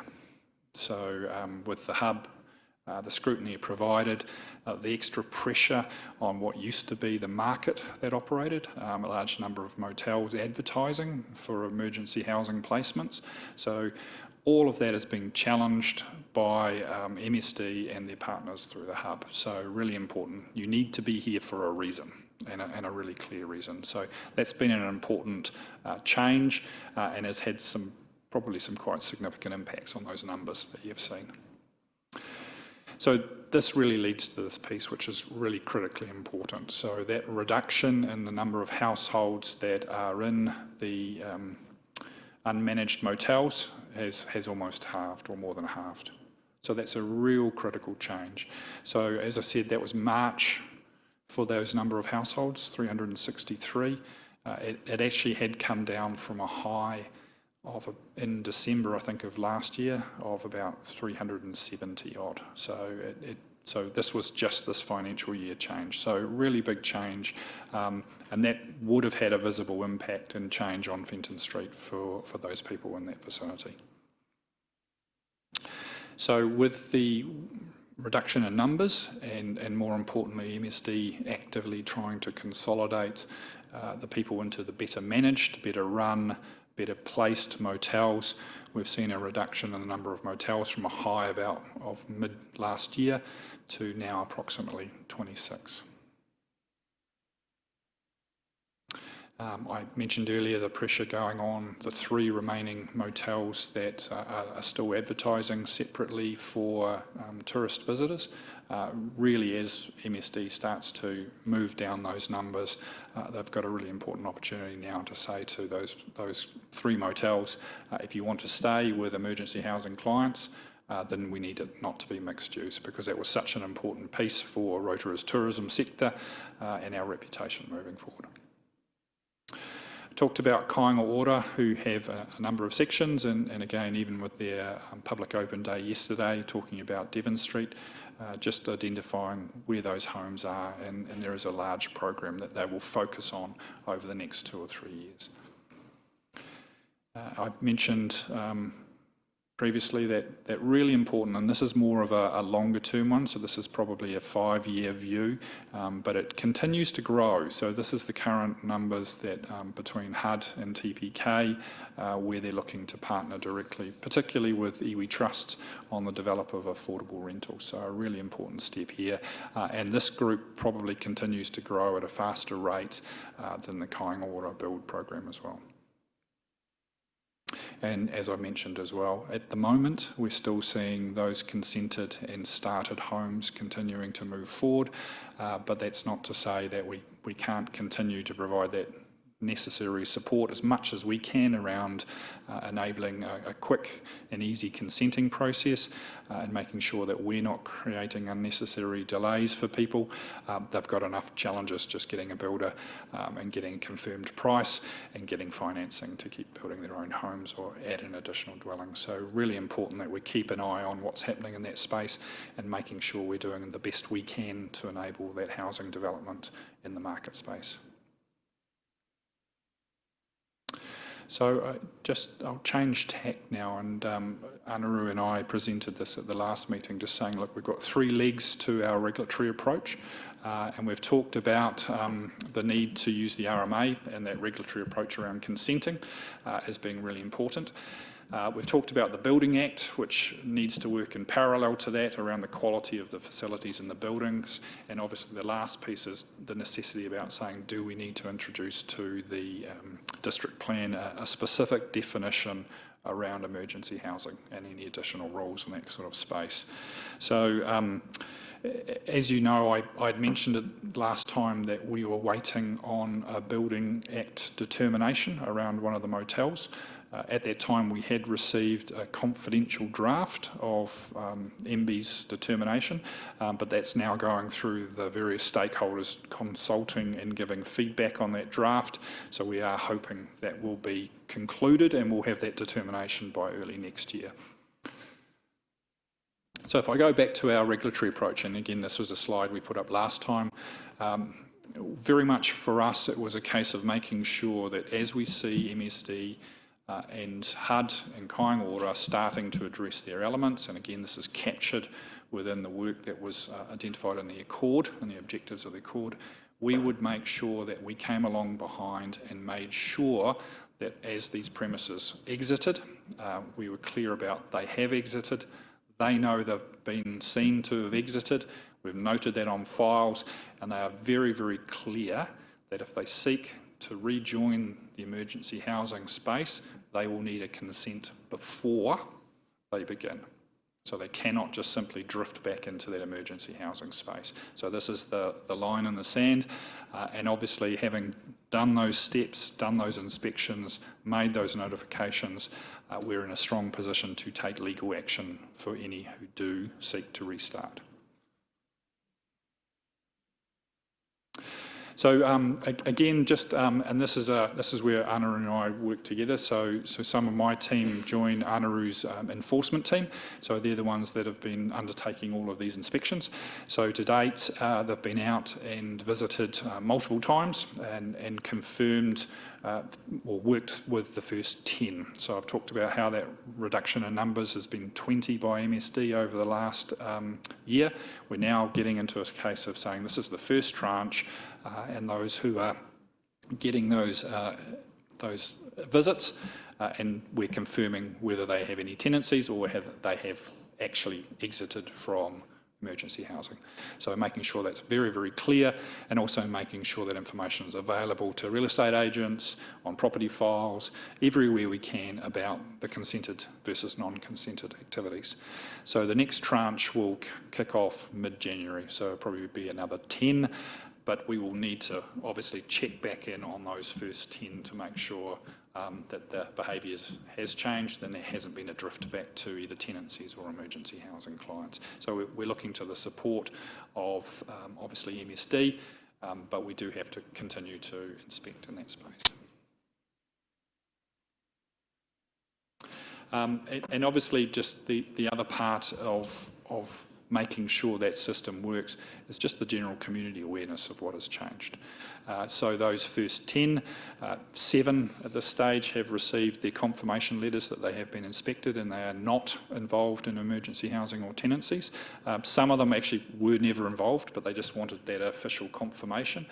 So we'll pass that information on to Rotorua NZ, and of course it is available publicly after that as well. So people will be aware of what motels have exited that supply list. Obviously also our concern was to make sure, and we've been talked to MSD, part of that consolidation and that tidying was of the high volume of premises that were being used on Fenton Street. You know, obviously there's a key impact then on the communities, but equally there's a large number of motels who continue to operate in the tourism space which have been adversely affected on Fenton Street. So that's been our first focus, to encourage MSD to look carefully at that area. A longer term issue that we will continue to trip over, and we've reported this previously, is the sort of the, whilst the MSD has the focus on emergency housing, and we've got a focus in that space as well, there has been a number of other behaviour changes whilst there's an absence of tourism. So a number of accommodation providers have started to offer tenancies to members of the public or community needing housing. Again, that's not been consented. So we have to loop back around on those. We don't find that information through MSD or this, the information being provided through the Accord. We need to find these ones separately and work on them separately. I mentioned the Building Act determination. So obviously we submitted this back in January of this year. We finally got a confidential draft of the determination about the time we presented to the last council meeting. So at that point it was confidential, seeking initial feedback from the key stakeholders. So obviously the motel where we were seeking the determination, but equally MSD, who'd been seen as a party to that discussion. So that feedback has now been received by MB. So we're hoping that that will be finalised early next year. And that's really one of the drivers for us coming back to you today to say, really, we want to delay the options paper around what needs to change with in the district plan. So our option analysis of what we might need to do in the way of rule changes within the district plan until we've got that determination finalised and we've got the certainty that creates around activity status. But equally also, we're waiting on the decisions of the commissioners around the applications of HUD for the 13 contracted motels. So that will again give us some really important information and identify legally whether there's any particular gaps we need to pick up and put into that options paper to say what rules do we need to change within our district plan. So it's really making sure that those two critical inputs inform those options for you to consider about our next step around district plan changes. So just picking up on the diagram I previously said, 3 legs to our regulatory approach, and now probably very much supported by the work that's underway within the Accord discussion as well. And certainly from our perspective, our regulatory approach is very much to follow and make sure that as these things are exited, there's clarity with the owners and the lessees about what's permitted and where they need to get a resource consent, and also gives us the appropriate approach or information to support any further legal actions. And certainly for us, also being clear about our next steps around plan change and the work we need to do on tenancies. And I'll just ask Anna if he wants to add anything else to that. The only other thing I'd add is that similar to Four Canoes, is when we do get complaints, we look into those so that we can confidently say that we're following this process. Thank you very much. Were there any questions? Councillor Petition. Thank you for your report, guys. Thank you, Your Worship. Just a couple of questions. Take my glasses off so I can actually see. So going back to the numbers, 390 dwelling consents. So what are they for again? If I go back, you mean the 390 we talked about? Right at the start, you had a table up there that said, yeah, that one. New dwelling consents. What kind of dwellings are they? Houses, household units. Right. So. Now, just make a comment. We've previously talked in the past about where we get dwellings. So 390 is a new build on a vacant section, or it could be a second dwelling being built on an existing section, or a completely new build. We tend to have separate homes, so our proportion, so part of our monitoring requirement now is actually to drill in to say what kind of homes are we seeing in different typologies. To date, and there was a comment around the medium density residential standards, a lot of the time they're only being used to put in place a second dwelling. So our experience to date is there's very few 3-house redevelopments, and actually where we are seeing multi-house developments, they're tending not even to use the medium density residential standards. They're kicking into our existing provisions, which are called comprehensive developments, where it's 4+. So very small number of 4+, even fewer 3. Mostly it's a second dwelling or a single standalone new dwelling. Right, just a supplementary. So the 1,000 households that are on the register, this is not going to help them, is it?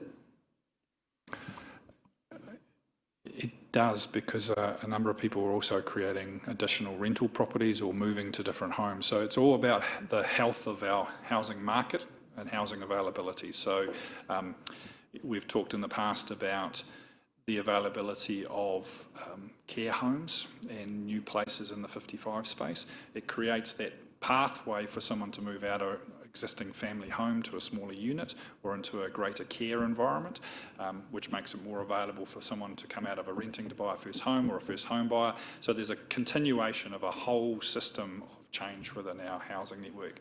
I suppose if you're thinking about those on the housing register, the key driver for them would be those first two lines, the 330 public homes or the other homes that have been done in the affordable or community housing provider space. So it's the 630 in the first two bullet points, which are more important.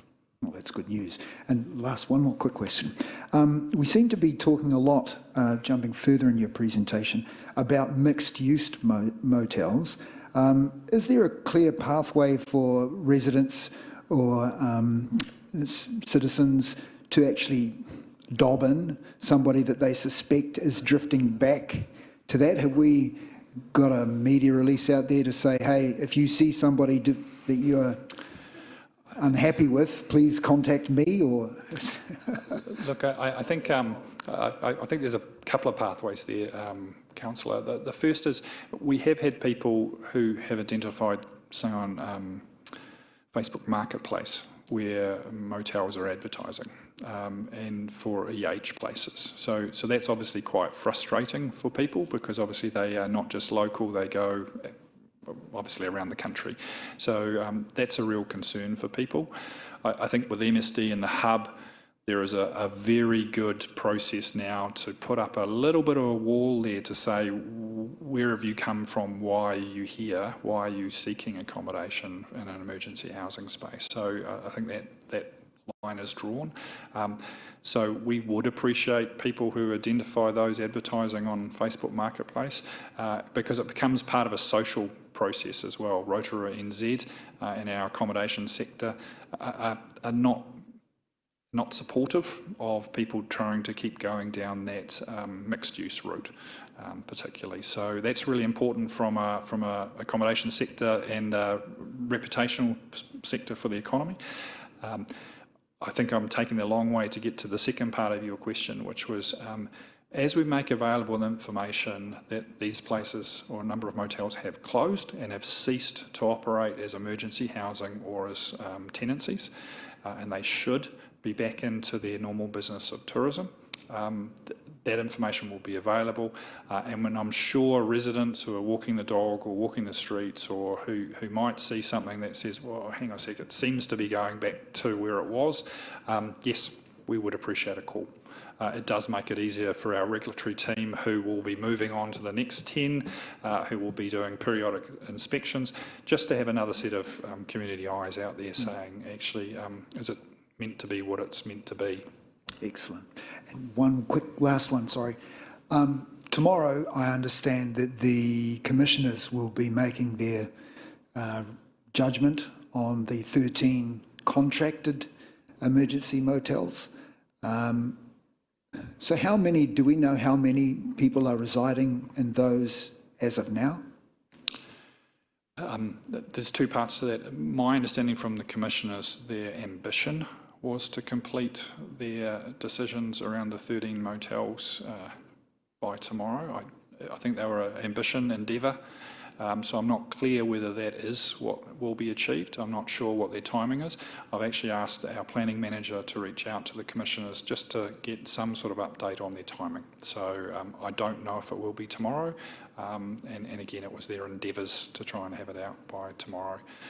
I think early on in the discussions, they had reported, and I think it was actually reported in the hearings at the time, so at a point in time, there was about 212 households residing in the 13 motels.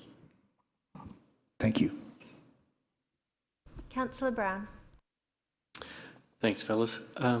Just wanted to drill down a little bit on the 26 that are emergency housing only. So 13 are in the commissioner process. It's included in those? Not on the 26. So it's an additional 13. Is Boulevard included in those as well? So Boulevard is not a motel anymore. Boulevard has been converted to an apartment-style approach, so it's a transitional housing property. So 26 plus 13. Do we know what the intentions of those 26 are? Are they staying emergency housing? Do they need to get a consent at some point in time? What's our position on that, their intentions, and what our position is on that? I think and Her Worship may want to just add to this, the Accord is quite clear that we are seeking to achieve zero in emergency housing motels as quickly as possible. So I think the intention there will be to work closely and see that monthly reporting coming through. So house builds and placements for people are critical. So they should be managing these numbers down over time, which means over time each of those motels should disappear. If it looks like it's going to be an extended period, which is not the intent of the Accord, then there will be a need to go further on the consenting requirements. We were promised a public-facing dashboard as part of this. Where is that at, and who's putting that up? Given that the Accord was only signed on Friday, it is still underway, but there's certainly the intention through the government agencies to provide that information as soon as possible. We were hoping to arrange an initial meeting this side of Christmas. If not, it'll be in January for the first time for us to get together and set those expectations. Bearing in mind the Housing Accord will look at a work program over the next 12 months, so we imagine there'll be much more.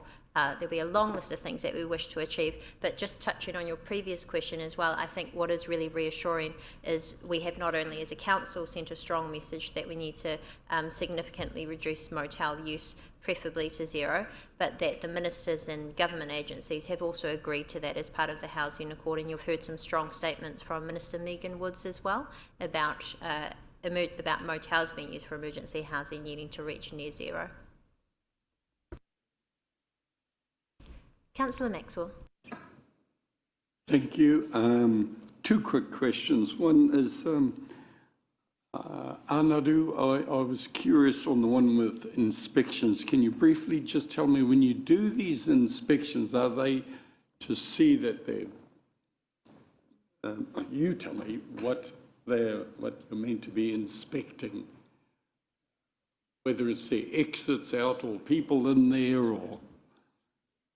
And are the landlords complying?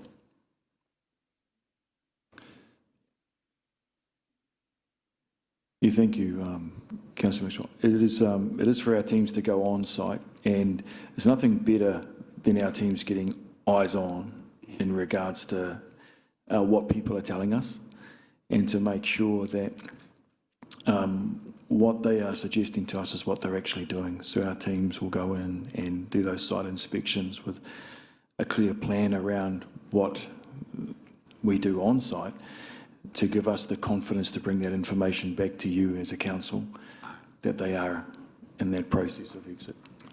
And sometimes I just looked over my shoulder at Juliana. I think for some of those inspections it all requires actually multiple visits, so they come back and check again.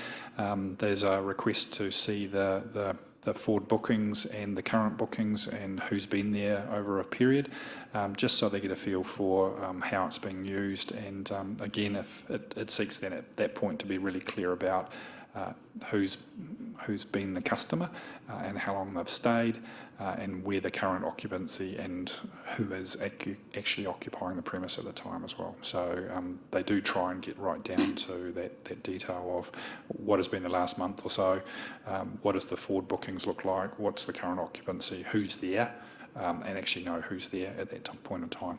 Again, with all inspections and confirmations, there is a question of the operator. What is your intention? Where are you up to? We often seek that confirmation with MSD as well, that they don't have an ongoing relationship at that point of time. And equally, again, it's a point in time, and we've got to take it at a point in time, but it's the follow-up that we then have to do as well. But there is a limit on how much follow-ups we can do. Okay, and the other question that I had was, it actually refers back to the petition we received earlier from Save Glenelm Group, and each time they kept saying things to us that no consultation. Can you tell me when all this was put into place and that there was no opportunity for consultation? Would that be right, JP? Just seek the Mayor's indulgence that we're going down a slightly different path off what we were presenting. And so that was a decision of the government as well, which we heard clearly from them that they weren't happy there wasn't consultation there either. So we'll stick to the kaupapa and the presentation. Councillor Lee, and I have no other questions, but we are required to take a break after 2 hours. So if there is further discussion, we can go on after the break. Councillor Lee. Thank you, Your Worship. Just a quick question. It's nice to hear that we've got feet on the ground and we're getting a sense of what's going on there in those emergency housing. Do we have any reliable data on whether the people in emergency housing are from Rotorua, or how many of them are from Rotorua and how many of them are from out of town?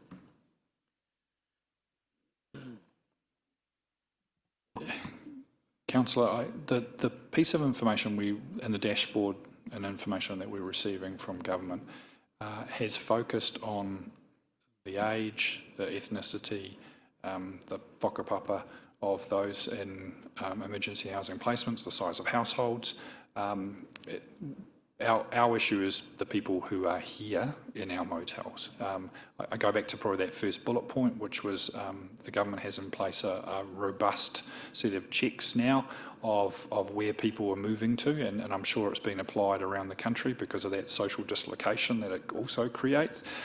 So we don't need to know that information. What we need to know is what's happening in that premise, is it consented, and what's the pathway forward. And bear in mind as well, just recently there was the announcement that the government is undertaking a emergency housing review as well, to better look at how it's managed, but also support services, which I imagine would collect data, or you'd hope would collect data more efficiently. Were there? Councillor O'Brien. Thank you, Your Worship. Through the Chair. Thank you, gentlemen, for your presentation. Can I just ask very quickly, JP, you've asked previously to Council the definition that you have a confidential draft for, so I won't ask about that. Is this the one that you applied to MB, I think you said approximately March, April this year? I think the application went in late January, early February, so this is the determination, you're right. So we had applied because the ambiguity, not only in our own district plan, because we'd never anticipated emergency housing as an activity in our district plan. Equally, there became a question of using motels. When does it change under the Building Act from being what's defined as sleeping accommodation to sleeping residential? Because there's different standards applied to the quality of the premise, and obviously we all know about insulations, cooking facilities, a whole range of things that should be in place for sleeping residential. So our question was, when does it change and when is it different? So the determination we sought was around a specific motel, and this is the oddity of this determination, is that it only applies to that motel. That's the decision about that motel at that point in time. However, you can extrapolate from that a pretty clear view of what that means for a change in use and a whole bunch of other activities. So it gives us some certainty that we were either taking an interpretation that was correct or an interpretation that was incorrect, and gives some certainty to what we've believed all the way through. Thank you, Your Worship. Just one very quick supplementary. Can I ask, on the slide that had 390 new dwelling consents, are you able to break down out of that how many would be KO?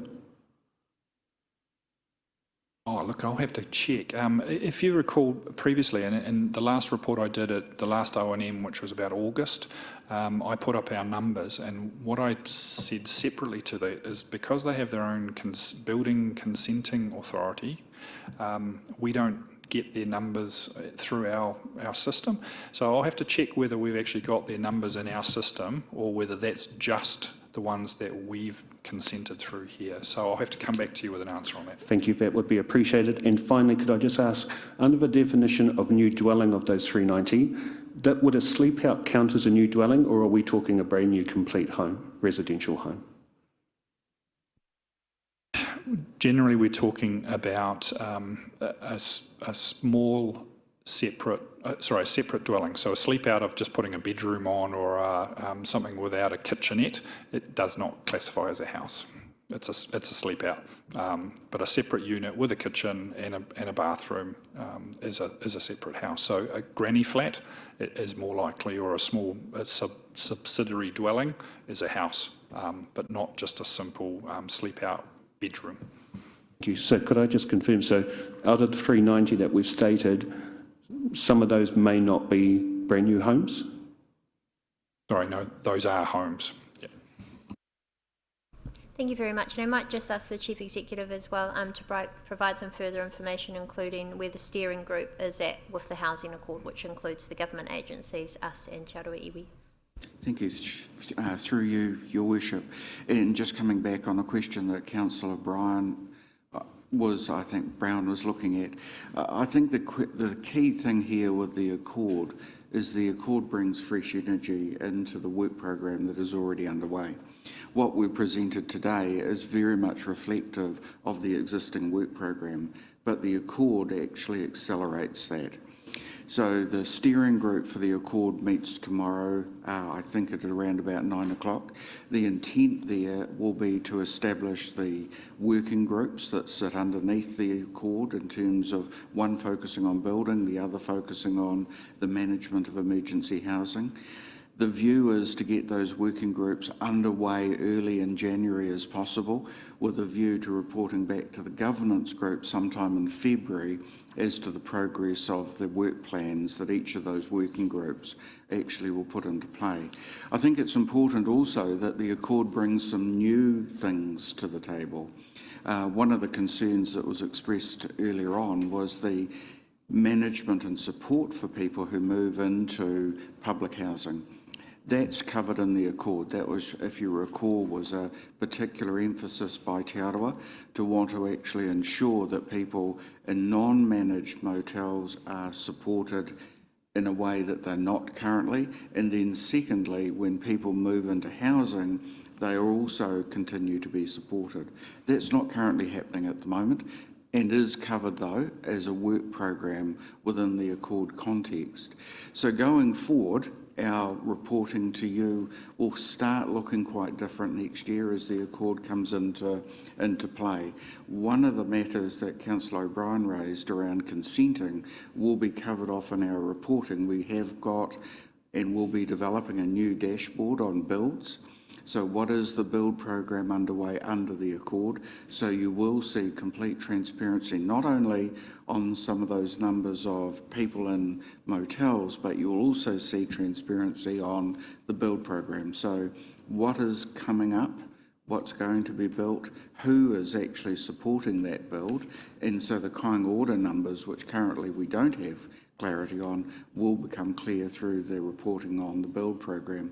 So the Accord is not at all, I don't think you shouldn't assume from the presentation today that this is what you'll see in the future. It is true in part, but you will see a lot of new material and you will see an acceleration of some of the work programs that are currently underway.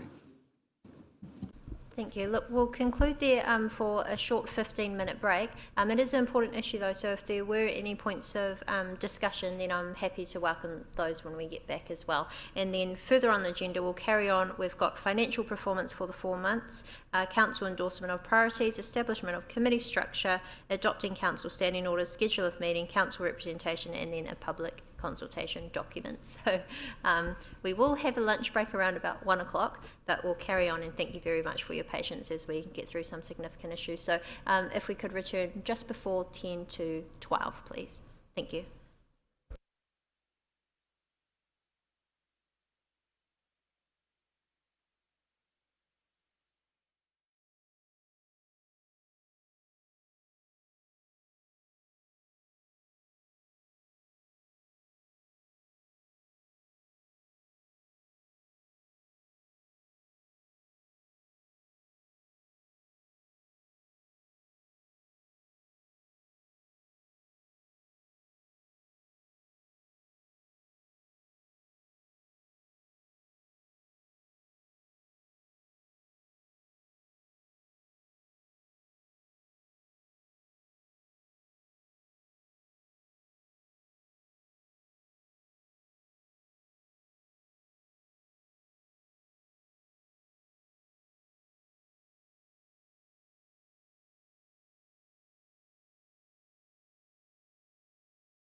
Emergency housing update. Were there any councillors that wish to add to discussion for that point? Or happy to move on? There do appear to be none, but we have an update from JD. Sorry, Your Worship, I had the question about the decisions coming tomorrow, and I sort of had made the comment that I did not, that was their endeavours, and I didn't have confirmation of that. While I was up there speaking, someone sought some confirmation from the commissioners who said they will be providing their decisions tomorrow. Thank you. It would be good to have the certainty for us and Rotorua. So we will now then move on to our next item on the agenda. We are on page 12 of the agenda. I ask for a mover and a seconder to receive the report financial performance for the 4 months ended 31st of October 2022 be received. Moved by Councillor O'Brien, seconded by Councillor Brown. All those in favour, please say aye. Thank you. Over to you, Thomas. Morena. Good morning, councillors. First of all, I'd just like to introduce the gentleman to my left is David Jensen. So David joined us 3 months ago as our Finance Director of Finance, and so he's just joined me up here. He is the main contributor to the report that you do have in front of you, and might be better placed than me at times to answer any questions that you may have.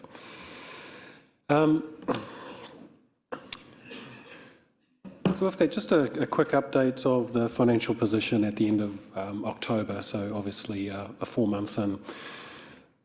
The result itself can appear a little confusing because of the inclusion of capital revenues that we receive to support some of our larger capital projects, such as the museum and as such. When you peel those away, and those revenues really are timed to the construction of those projects and key milestones at which point we can draw down on those revenues. And as some of those projects haven't progressed as planned, we obviously can't draw down those revenues, hence why there is such a large variance in the financial report. When you strip those out and you look at the underlying result, what we actually have is operational income about 360,000 ahead of budget, predominantly on the back of higher investment returns around interest rates received on money we hold, and rates revenue where growth in the underlying database or district was a bit higher than that was planned when we struck the rates. On the expenditure side, there are a couple of key activities that are putting pressure on our result, and so for that period we were 666,000 over budget, but that was really just clustered into a couple of areas. So combined, we're tracking about 300,000 worse off than expected.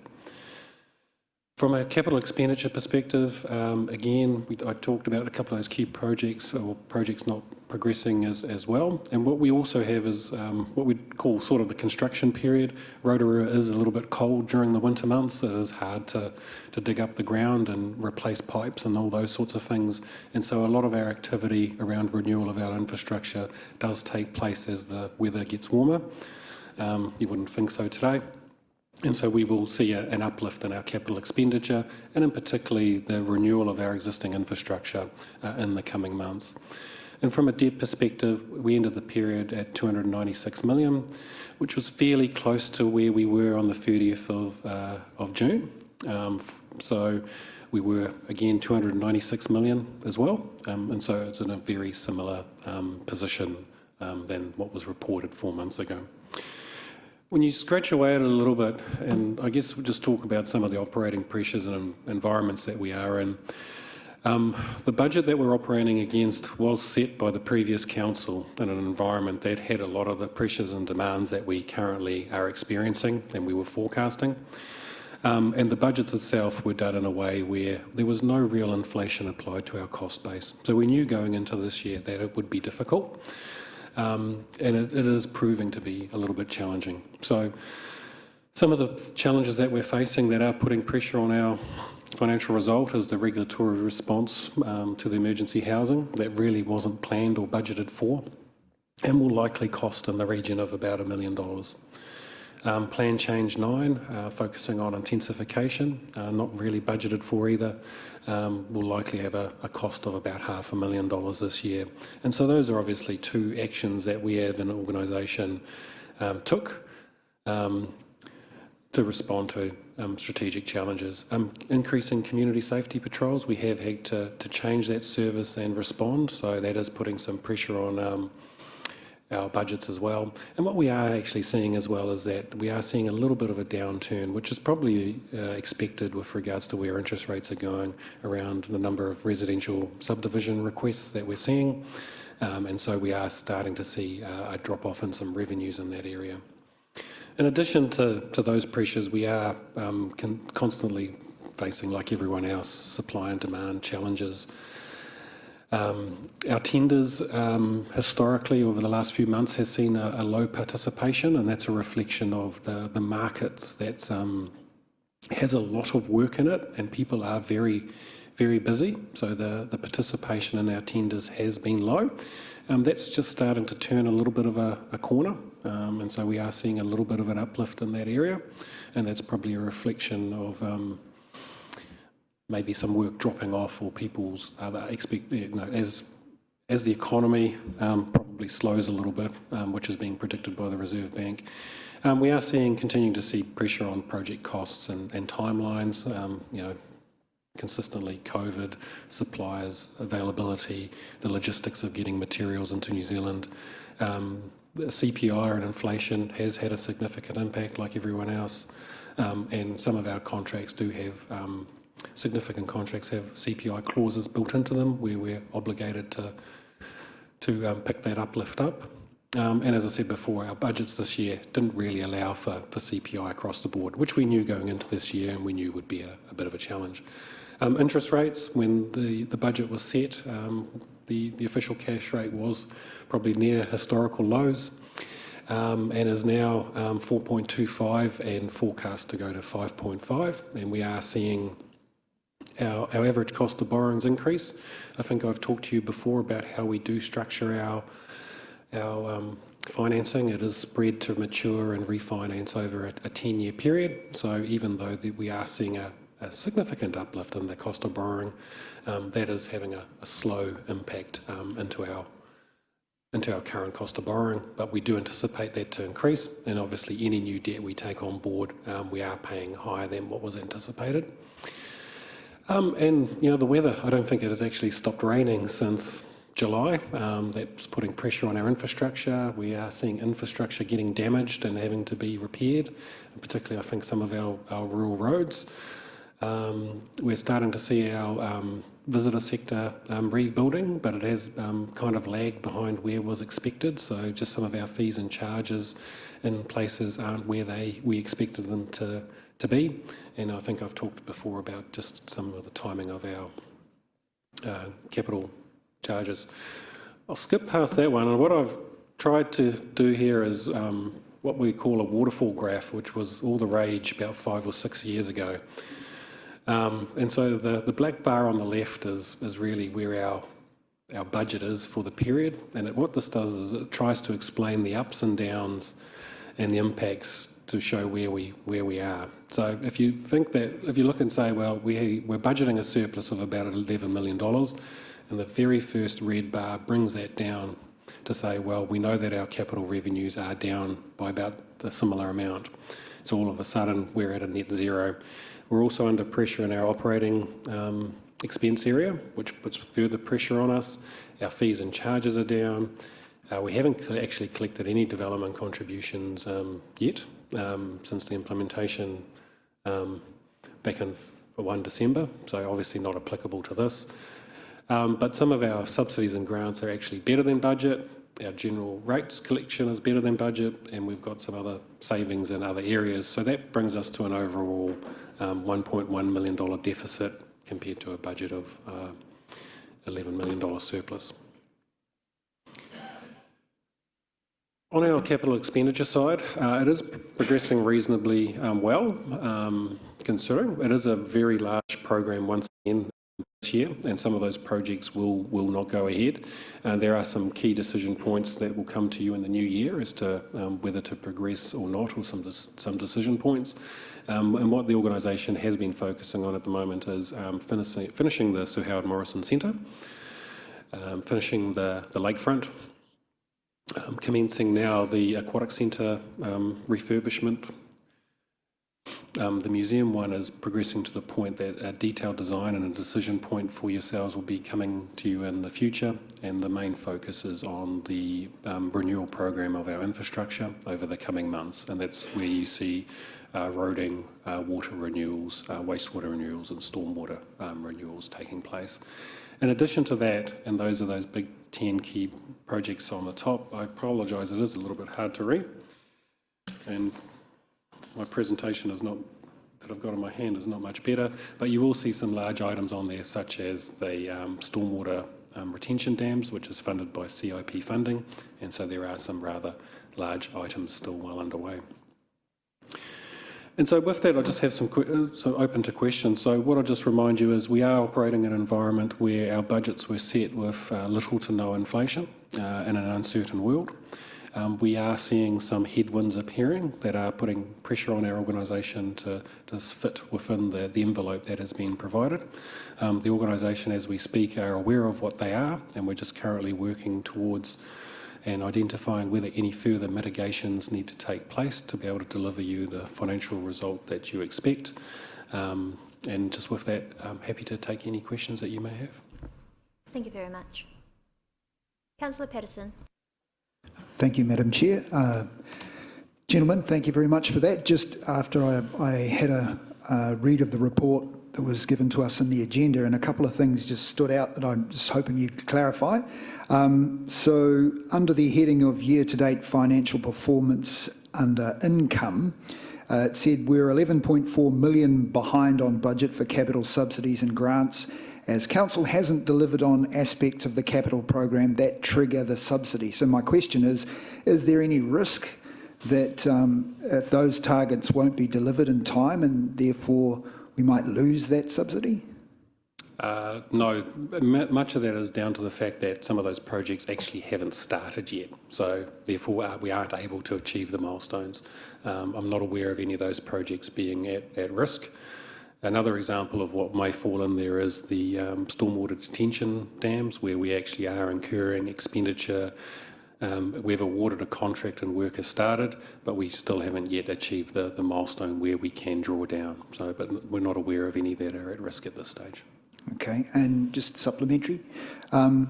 It also states that they are the operating expenses are 1.8 million higher, which includes 272,000 over budget on emergency housing costs. So what are those costs? A good example would be the hearings and the commissioners that you saw take place at the racecourse.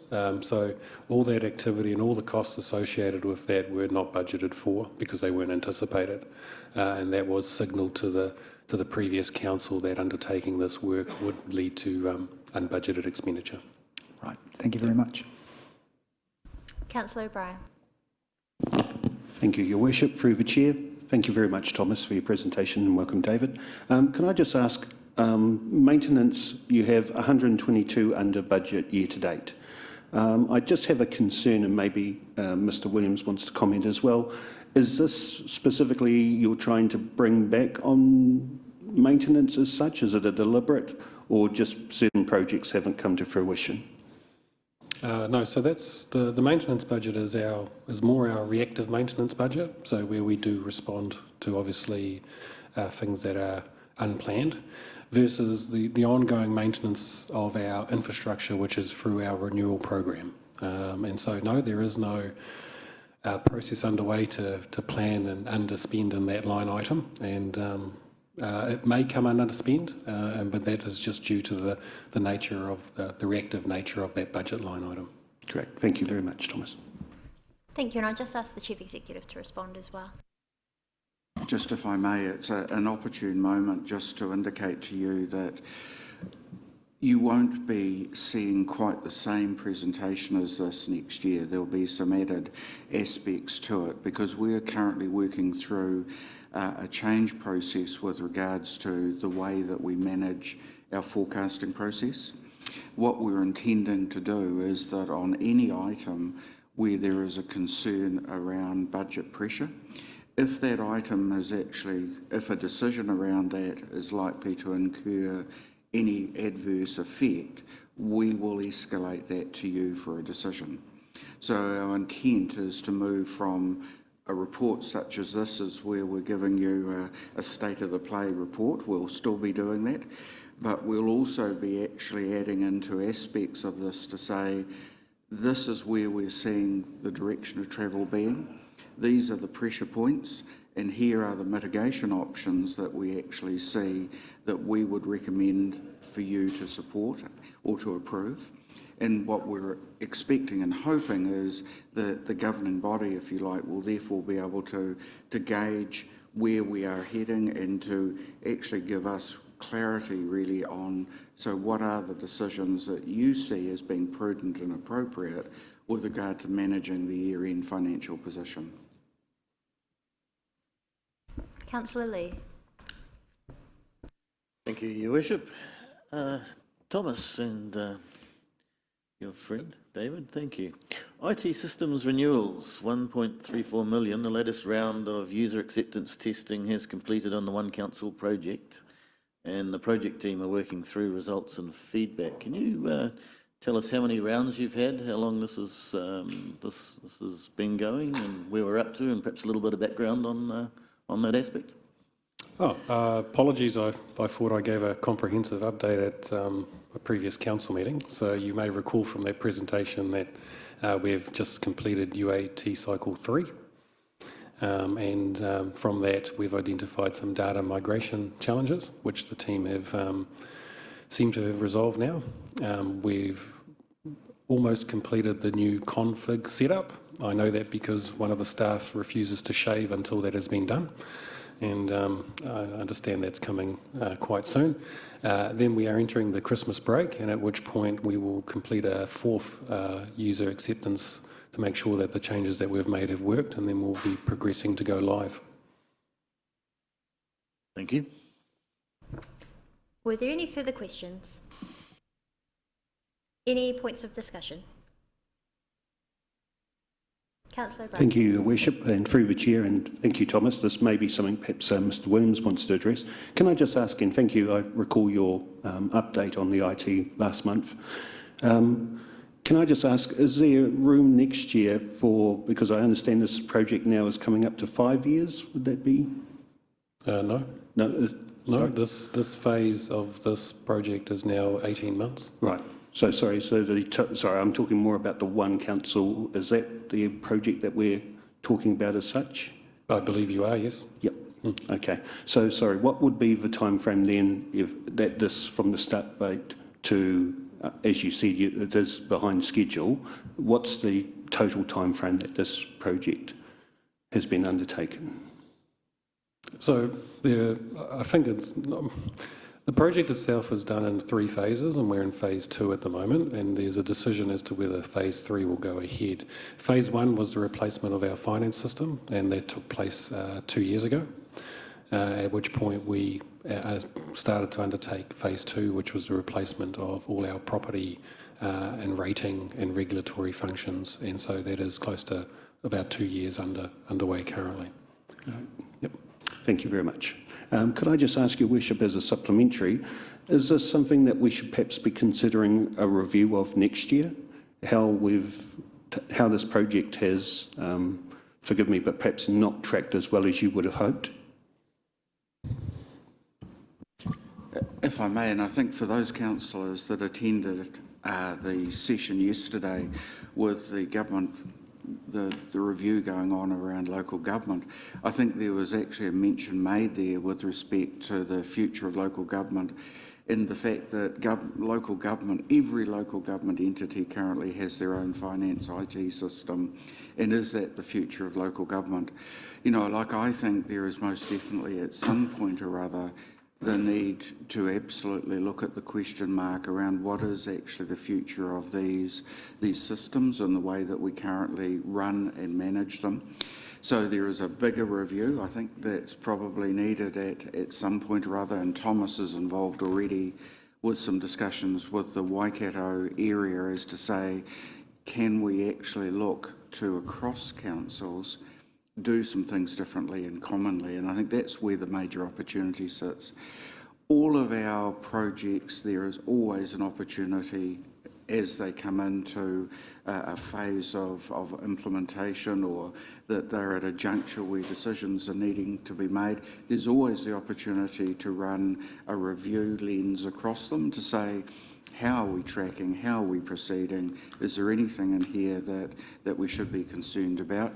And Thomas runs the project management office, which has got some highly capable people employed in that part of the division who sit independently quite largely from most of our projects, and they would actually certainly lead a review of the nature of this, looking at how itself the program is tracked. May I just, sorry, my concern is that you say that this project is off. I can't remember the words that you had, but as I signalled to you before, this has been a program that has been underway and progressing well. It's been impacted by COVID and lockdown. It's been impacted by availability of contractors and all the rest. And up until UAT3 was progressing incredibly well towards achieving its goals. The whole point of UAT3, which is user acceptance testing, and the reason why we do so many cycles, to ensure that when we do go live, we go live well. And what that highlighted was there was one issue in one particular area where the majority of the UAT was successful, and we've identified what that issue is, we've fixed it, and we will go test it again and go live. So I think the statement or the insinuation that this project has gone off track, I think, is incorrect. If I can, Your Worship, I apologise if that's what you've taken. Obviously, though, I do have a concern when budgets are overspent and when timeframes have not been met. As do I, Councillor. I'm sure you do. Practice makes perfect. Thank you very much, Your Worship. No, you're very welcome, Councillor O'Brien, and it is within the nature of elected member to ask these questions, and I do look forward to delving into a bit more detail early in the new year when we go through our annual plan discussions as well. So thank you very much. Was there anything further you needed to add? Look, if I may, Councillor O'Brien, you don't need to apologise. I was just really reiterating what the Mayor was about to say. In fact, actually, it is good that the governing body takes a view that all of these matters do actually need to be looked at and questions need to be asked. And so, we're very open to inquiries such as the one that you've made. What I'd also say is that I think this project in particular is probably one of the most challenging ones operating in the organisation. And it's challenging not because of the technical side of it, but from the very nature that the core system of this organisation actually runs all of the processes of every part of the work that's done in the organisation. So if you replace the core system, by nature you change and vary all of the processes of every single aspect of the organisation. The challenge, I think, in this project was that the organisation itself over the last 2 years, as a result of COVID, has been under incredible pressure. On top of that, we've had consenting numbers increases, we've had regulatory challenges and so on. So our staff on the front line have been very much focused on delivery, which of course makes it incredibly difficult for, at the same time, Thomas's staff and our sort of technology area to be having a conversation with them. Incidentally, we want some of your time to change all of your processes to implement a new system. And so that's the culmination of the ability of the organisation to meet the requirements of the change team, along with some of the challenges in the technology implementation itself. What I've been looking at is that in this sort of implementation, we can get to the end of it and we can have a successful implementation of a new system, but we can have an organisation that at best is absolutely exhausted at worst, we've actually had some failures on our front line because our staff's attention have been diverted to a large change process.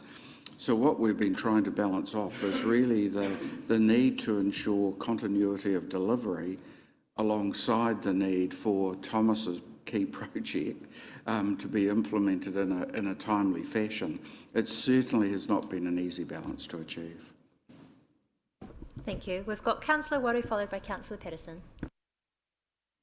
Kia ora, I wasn't sure if we were still asking questions, but mine's more of seeking a point of clarification.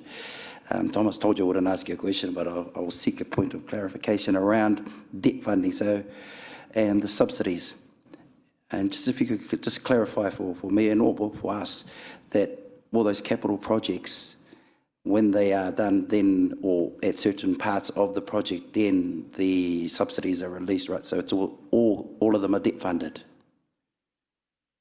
No. Many of those projects where we talked about are partially debt funded or predominantly funded from our alternative sources, hence the capital subsidies. Copy. Thank you. And Councillor Patterson. Thank you, Your Worship. This is actually a question for you, Jeff. I picked up on that point that was raised yesterday at the local government meeting as well. I won't talk out of school and say how much we've already committed to this project for our new IT system. When I heard the gentleman say that they were looking at 76 different councils across the country with different operating systems, I immediately got the willies up me thinking, oh no, here we go, we spend all this money and time and effort and, you know, your team has worked really hard on this, only to have the wool or the rug pulled out from under us and say, sorry, now we're going to all move to this one system. You know, that's a pretty big risk. So just to clarify, so when I said 3 phases, phase 3 of our program of work is actually looking at our asset management system, which was currently in a third-party software called Hansen. The Three Waters is mainly focusing on that. So the work that we're actually doing on our regulatory won't change with regards to Three Waters because all those functions and everything still stays with us and those business processes. So the main impact would be whether we'd need to do phase 3 or not, which is looking at consolidating our asset management system out of Hansen and into one council.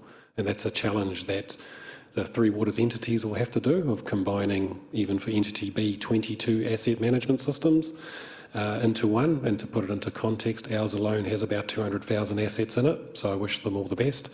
And in addition to that, they would also have to do the work that we're currently doing. They will have to have their own rating systems, finance systems, document management systems and all the rest. But the work that we're currently doing isn't really impacted by what the Three Waters entities may or may not do. Thank you. There appear to be no other councillors who wish to speak. Okay, well, that concludes that discussion on the financial report. Thank you very much. We now move to page 17, Council endorsement of the 2022 to 25 priorities. I ask for a mover and a seconder to receive the report, Council endorsement of the priorities. Moved by Councillor O'Brien, seconded by Councillor Barker. All those in favour, please say aye. And this is the first one I think I have ever had to speak to. So we'll just get the PowerPoint put up. You see it's looking a little bit fancier since the last time we saw it, but I'm very excited to share this at this meeting and to the community and the organisation that these are the council priorities that have come up. Now, we have gone through a very rigorous induction program over the past 2 months. As part of this induction program, we've looked at leadership and the role of government, setting priorities, what our partnerships are, how to deliver on those priorities, including a decision-making framework, and also other governance roles such as finance. In this induction phase, there was also the opportunity for us as a new council to reset and realign not only ourselves as a governing body, but this organisation to focus on the future that we would like to achieve together. We know that there are significant challenges within our community. We know that our community is calling for action on these, and I believe that these priorities in front of you reflect that as well. So if I just walk through these priorities that we have, in this middle box here is our council. This is the internal priorities that we have for ourselves, which include positively working together for all of our people. I've spoken many times about my expectation as Mayor of a high-performing and respectful council.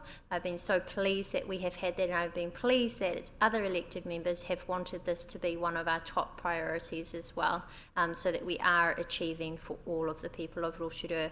Prudent financial management was also very important, and authentic engagement and communication. Now, we heard even just this morning the importance of having that authentic engagement and communication, so that will be internally as well as setting a good standard externally. Importantly, an aspect that came up through our discussions as well is the need for a genuine partnership with iwi and mana whenua. We have certainly heard from grievances of the past that this does need to be improved, and again, it is pleasing that elected members have set this as a priority for us as well. We do need to be trusted stewards of resources and make sound, responsible and well-informed decisions. So that will be our priorities internally for the council. If we look at the external light blue box, this sets the standards and the expectations of what we'll be doing as a council. So we will be setting that vision, we will be planning, we will be placemaking, but most importantly, we will also be delivering. So if you look at these orange boxes here, this helps to set the foundation of what this council will focus on as well. There are 4 key points up there that are very meaningful, not only through legislation and the Local Government Act, but also for our community and making change that will make a positive difference. So we do have social wellbeing, equity and safety. Again, the safety has been a very important part. Equity was a great inclusion into this to ensure that we are providing fair decision making and outcomes as well. Economic resilience, I believe in a time like this, our community can understand the importance of that. Also climate adaptation, as we continue to see the impacts. You know, I think we heard this morning, it feels like it's been raining since July, but the science and the evidence would tell you that we have had increased rainfall, and that's just one example of the climate adaptation that we need to take into consideration. Cultural well-being and respect will also continue to be an important foundation for this council. So if we look into the what we will do side of the priorities, we have 4 boxes here. The first one at the top is around the economy. This is an important priority when we think about creating the jobs in the economy that is attractive not only to invest, but to continue to maintain and set a positive aspirational direction for our community. So in the economy box, we have enable and attract smart investment, confidence and a vibrant reputation. This confidence of our business community and our economy is really important for us here in Rotorua. We have felt the impacts of those challenges, especially around the reputation and emergency housing, and of course, again, going back to economic resilience, the impacts it has had of a lockdown and emergency housing motels. So confidence in a vibrant reputation will be a priority for us. We have been a world-class tourism destination in the past. This council wants to set that as a priority to continue that as well, to restore our reputation as a great place to visit, not only for the rest of the people around the country, but of course for our international visitors. 1 in 3 jobs here in Rotorua are connected directly to the tourism industry, so this is a very important priority for our people. We do want a revitalised inner city and specifically Fenton Street corridor as well, and these will be our council priorities around the economy. If we go to the next box, infrastructure, this is a very significant part of our core services here in council, but what we want as a new council is to ensure that our infrastructure is safe and reliable, that it will be resilient to climate change, and that it will be enabling to targeted growth, not just growth for the sake of growth, but growth in the areas that it makes sense and will be beneficial, and importantly, with our infrastructure, protecting and restoring our natural environment as well. These are the foundations, but we won't have anything if we don't have our people. So community is also a top priority of council. We would like to see enhanced community wellbeing for all, whether that's urban and rural, young and old, and Māori and non-Māori, and we want this place to be safe, where we can also be proud. So safe and proud communities is also in there. Our people also need a safe and appropriate place to call home, which is why housing has unsurprisingly been a top priority for this council as well. We have talked a lot around emergency housing and the need to deal with that. We have had progress with the Housing Accord, which we will continue to hold to account to make sure they are positive outcomes. But this council has also set aside for future focus next 3 years, ensuring planning and consenting provides for enough housing options, and also ensuring that homes are healthy and fit for purpose across our Rotorua district. So these are the council priorities. It's exciting to be able to share these with the community, to give them a clear direction that this will be our focus over the next 3 years. Within all of these areas and priorities, we will have separate projects as well. There may be new projects that come to the table, but this sets a clear direction that this will be our focus. So we will take this forward into our further discussions next year around the annual plan and how we set our budgets. We'll also take this discussion forward into ensuring that the organisation is set up to deliver on this. So those are our 4 council priorities: economy, infrastructure, community and housing. And with that, I'll just open if anybody wishes to ask any questions or points of clarification or discussion, I'll take those at the same time. Thank you.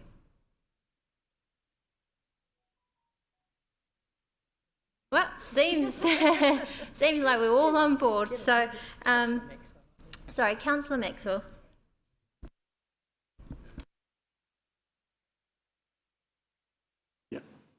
Fortunately, my eyesight, I can still see what's up there. But for me, the priorities have been set by elected members based on their experiences while on the election campaign as well. And to me, the big one that I heard coming out during the election was stop the spend.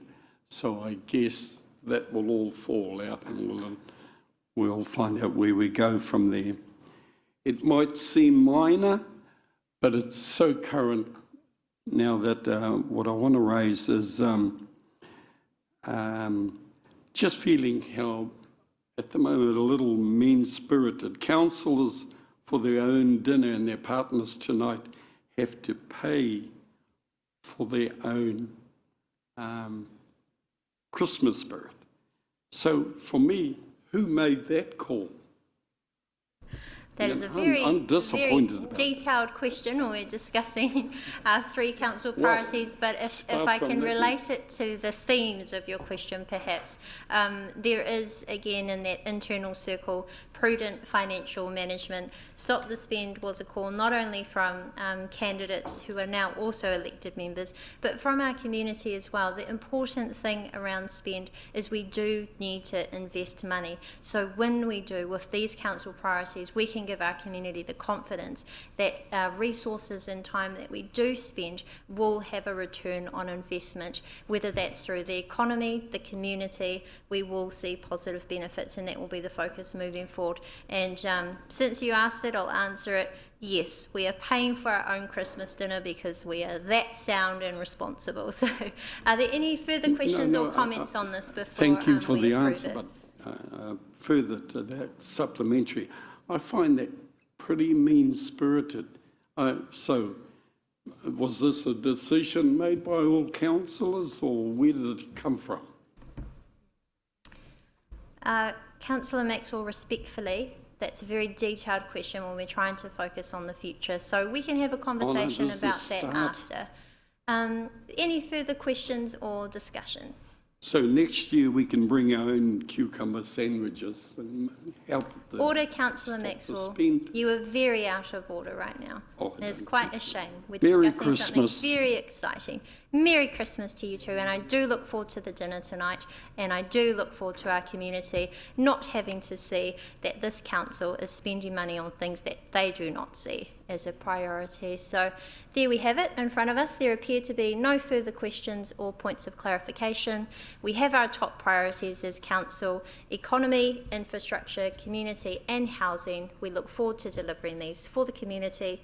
May I please have a mover and a seconder for the motion that the Council resolves to endorse the Rotorua 2022 to 25 priorities and directs officers to develop and bring back to Council the work programme and or work streams that will demonstrate progress towards the delivery of these priorities. Moved by Councillor O'Brien, seconded by Councillor Kiriopa. All those in favour, please say aye. Thank you very much. Any against? That is carried unanimously. Thank you, councillors. And just to further clarify for others, the work programme and all work streams, the first you'll see of that is coming through the annual plan process as well. So that will be, when will that be? March? End of March. And then out for community consultation, of course, because we now have authentic engagement and communication. We'll now move on to the second item on the agenda that I will be overviewing as well. We are on page 19 of the agenda.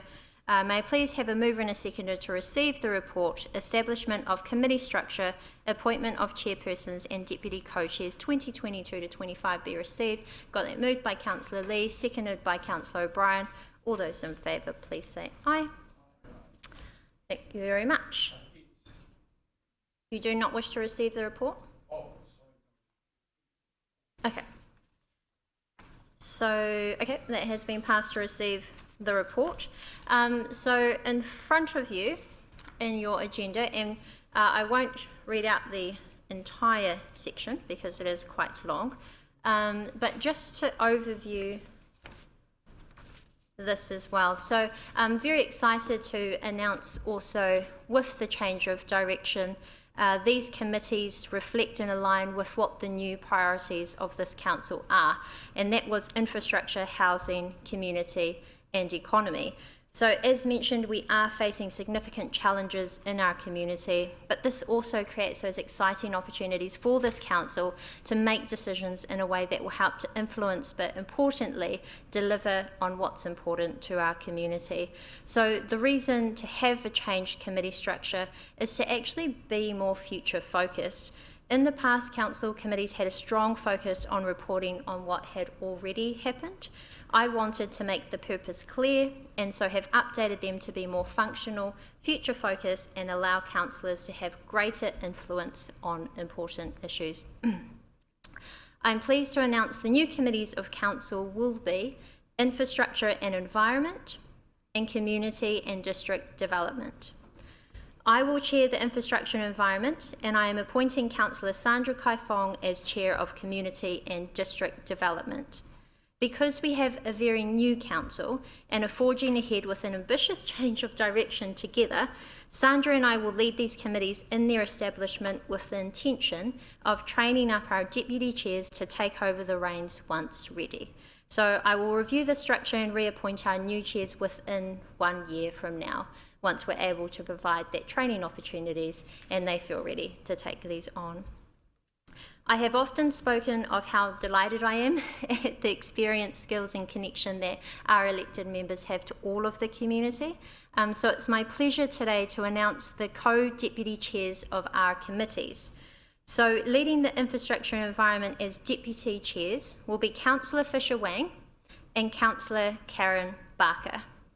Fisher was our highest polling councillor and is our youngest, which is a testament to how well connected and hardworking he is. Councillor Fisher Wang brings a passion for governance experience in environment, conservation and climate change issues, both locally and internationally. So as a qualified resource management commissioner, he also brings an important perspective on how to manage our infrastructure for now and future. Congratulations, Councillor Wang. Councillor Karen Barker is very multi-talented, including being an artist, and a hard-working woman. I have appointed Councillor Karen Barkin because of her experience on community trust and dedication to serving people in need. She has been nationally recognised for her contribution to community governance, and as our first rural ward councillor, Karen will bring an important perspective to infrastructure issues and needs across our community. Congratulations, Councillor Barker. Leading our community and district development as deputy chairs will be Councillor Greg Brown and Councillor Rawiri Waru. Councillor Greg Brown has been a chairman, president and director of community trusts, environment and sport entities. He is well known and respected owner of 2 hospitality businesses in Rotorua. His first-hand experience in businesses and investment, as well as his experience chairing significant community investment committees, will be a great asset to our council and as a deputy chair. Congratulations, Greg Brown. Councillor Rawiri Waru. Now, you bring to the table a very extensive and impressive governance experience in some of the top development boards and iwi entities in the region. His first-hand experience in community investment, managing commercial property and iwi development will be invaluable in this role. Councillor Waru is one of our Māori ward councillors and is well respected within Te Ao Māori for his leadership and mahi in investment in communities. Congratulations, Councillor Waru. So, that is the overview of my report. I'm very pleased to announce who will be deputy co-chairs, and also just a reminder that Sandra and I look forward to leading and setting up these new committees, but we also look forward to handing over that big seat to the councillors once they're ready to take that on. This new direction, these new priorities and these new committees do provide a really exciting opportunity to tackle firsthand those issues in our community, and I look forward to doing that alongside all elected members. So with that, I do open up for any questions, but I would also note that we have 2 other recommendations in there as well. That council note a subsequent paper will come to the February council meeting with the full purpose and delegations of the committees for adoption, and also note that there may be further appointments made to both committees following public consultation with Te Tato or Te Aroa. They are currently undergoing that at the moment, and we are still awaiting some feedback. So we will confirm those committees in February. We are also later in the agenda confirming the meeting days and times too. Probably the only other difference to note is the Chief Executive's Performance Review Committee previously only held the chairpersons. I have also opened this up to include all councillors as well.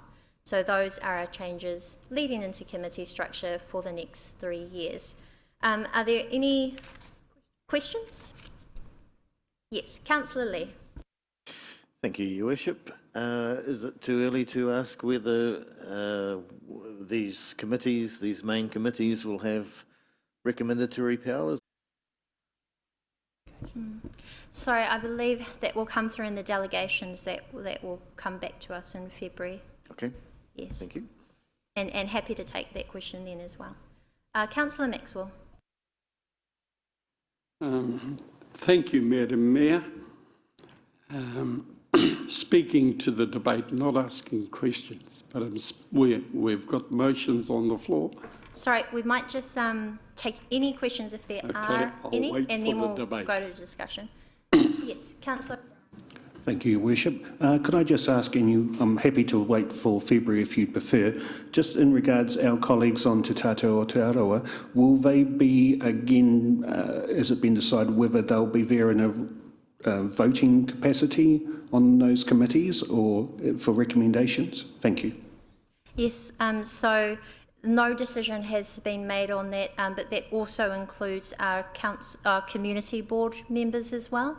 So for those who may not be aware, in the past we had 2 Te Tato o Te Aroa representatives at the table, 1 Lakes Community Board member, 1 Rural Community Board member, all at the committee tables with voting rights. With the change in structure, as an example, the Te Tato o Te Aroa current agreement was specific to the previous 2 committees, so it does just naturally spark a review of that.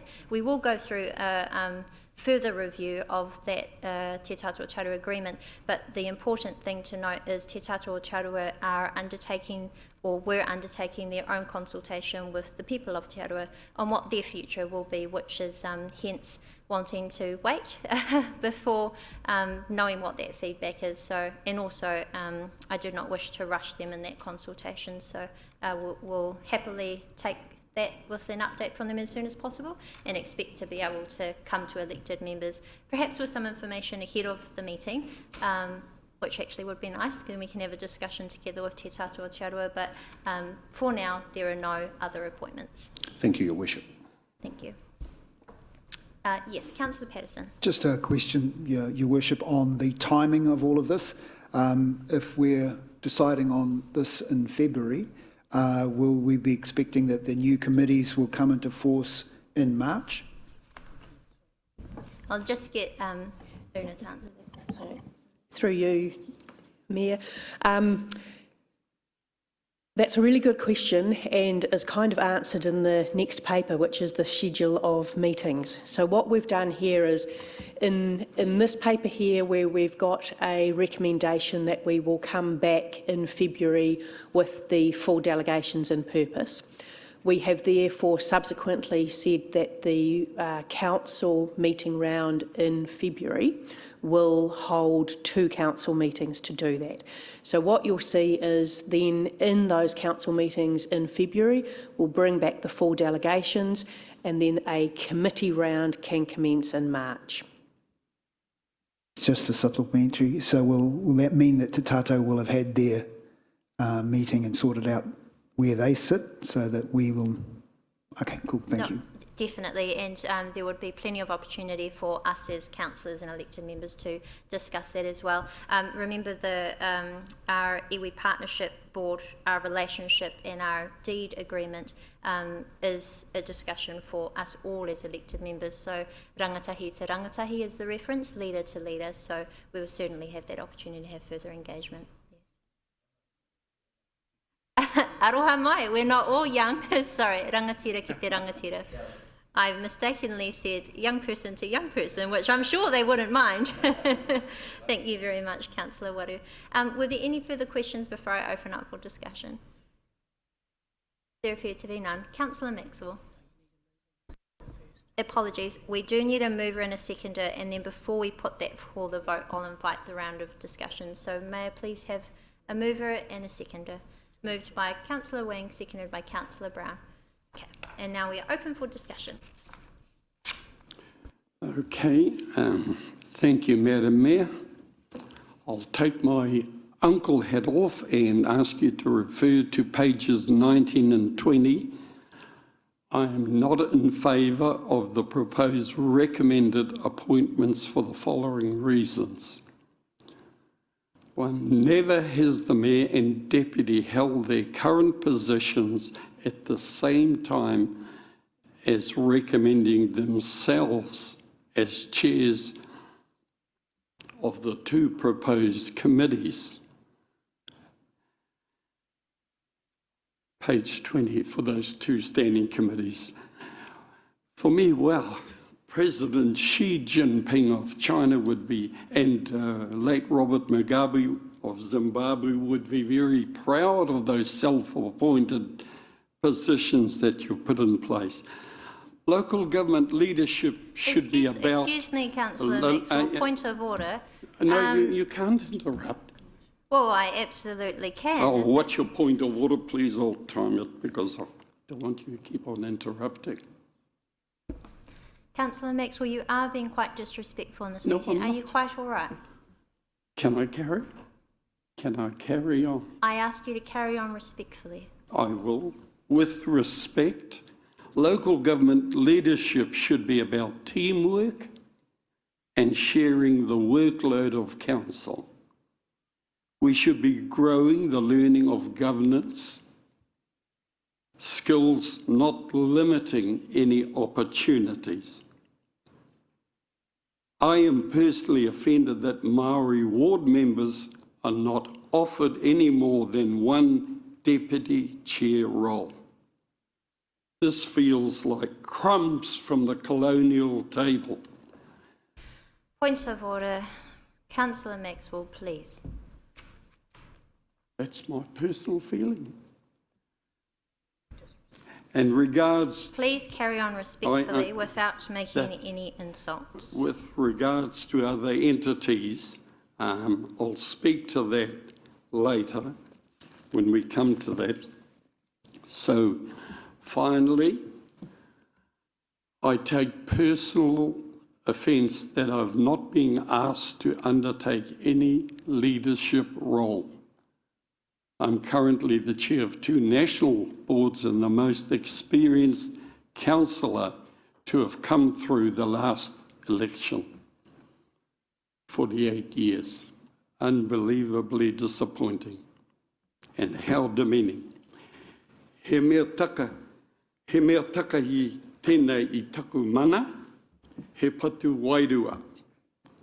Mā te atua koutou e manaaki. Kia ora no tātou katoa.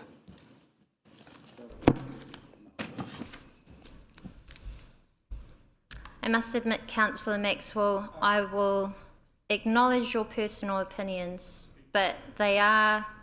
Speak to the hand, you reckon? Councillor Maxwell, I am quite concerned about you. If you do need a break, then we shall take it.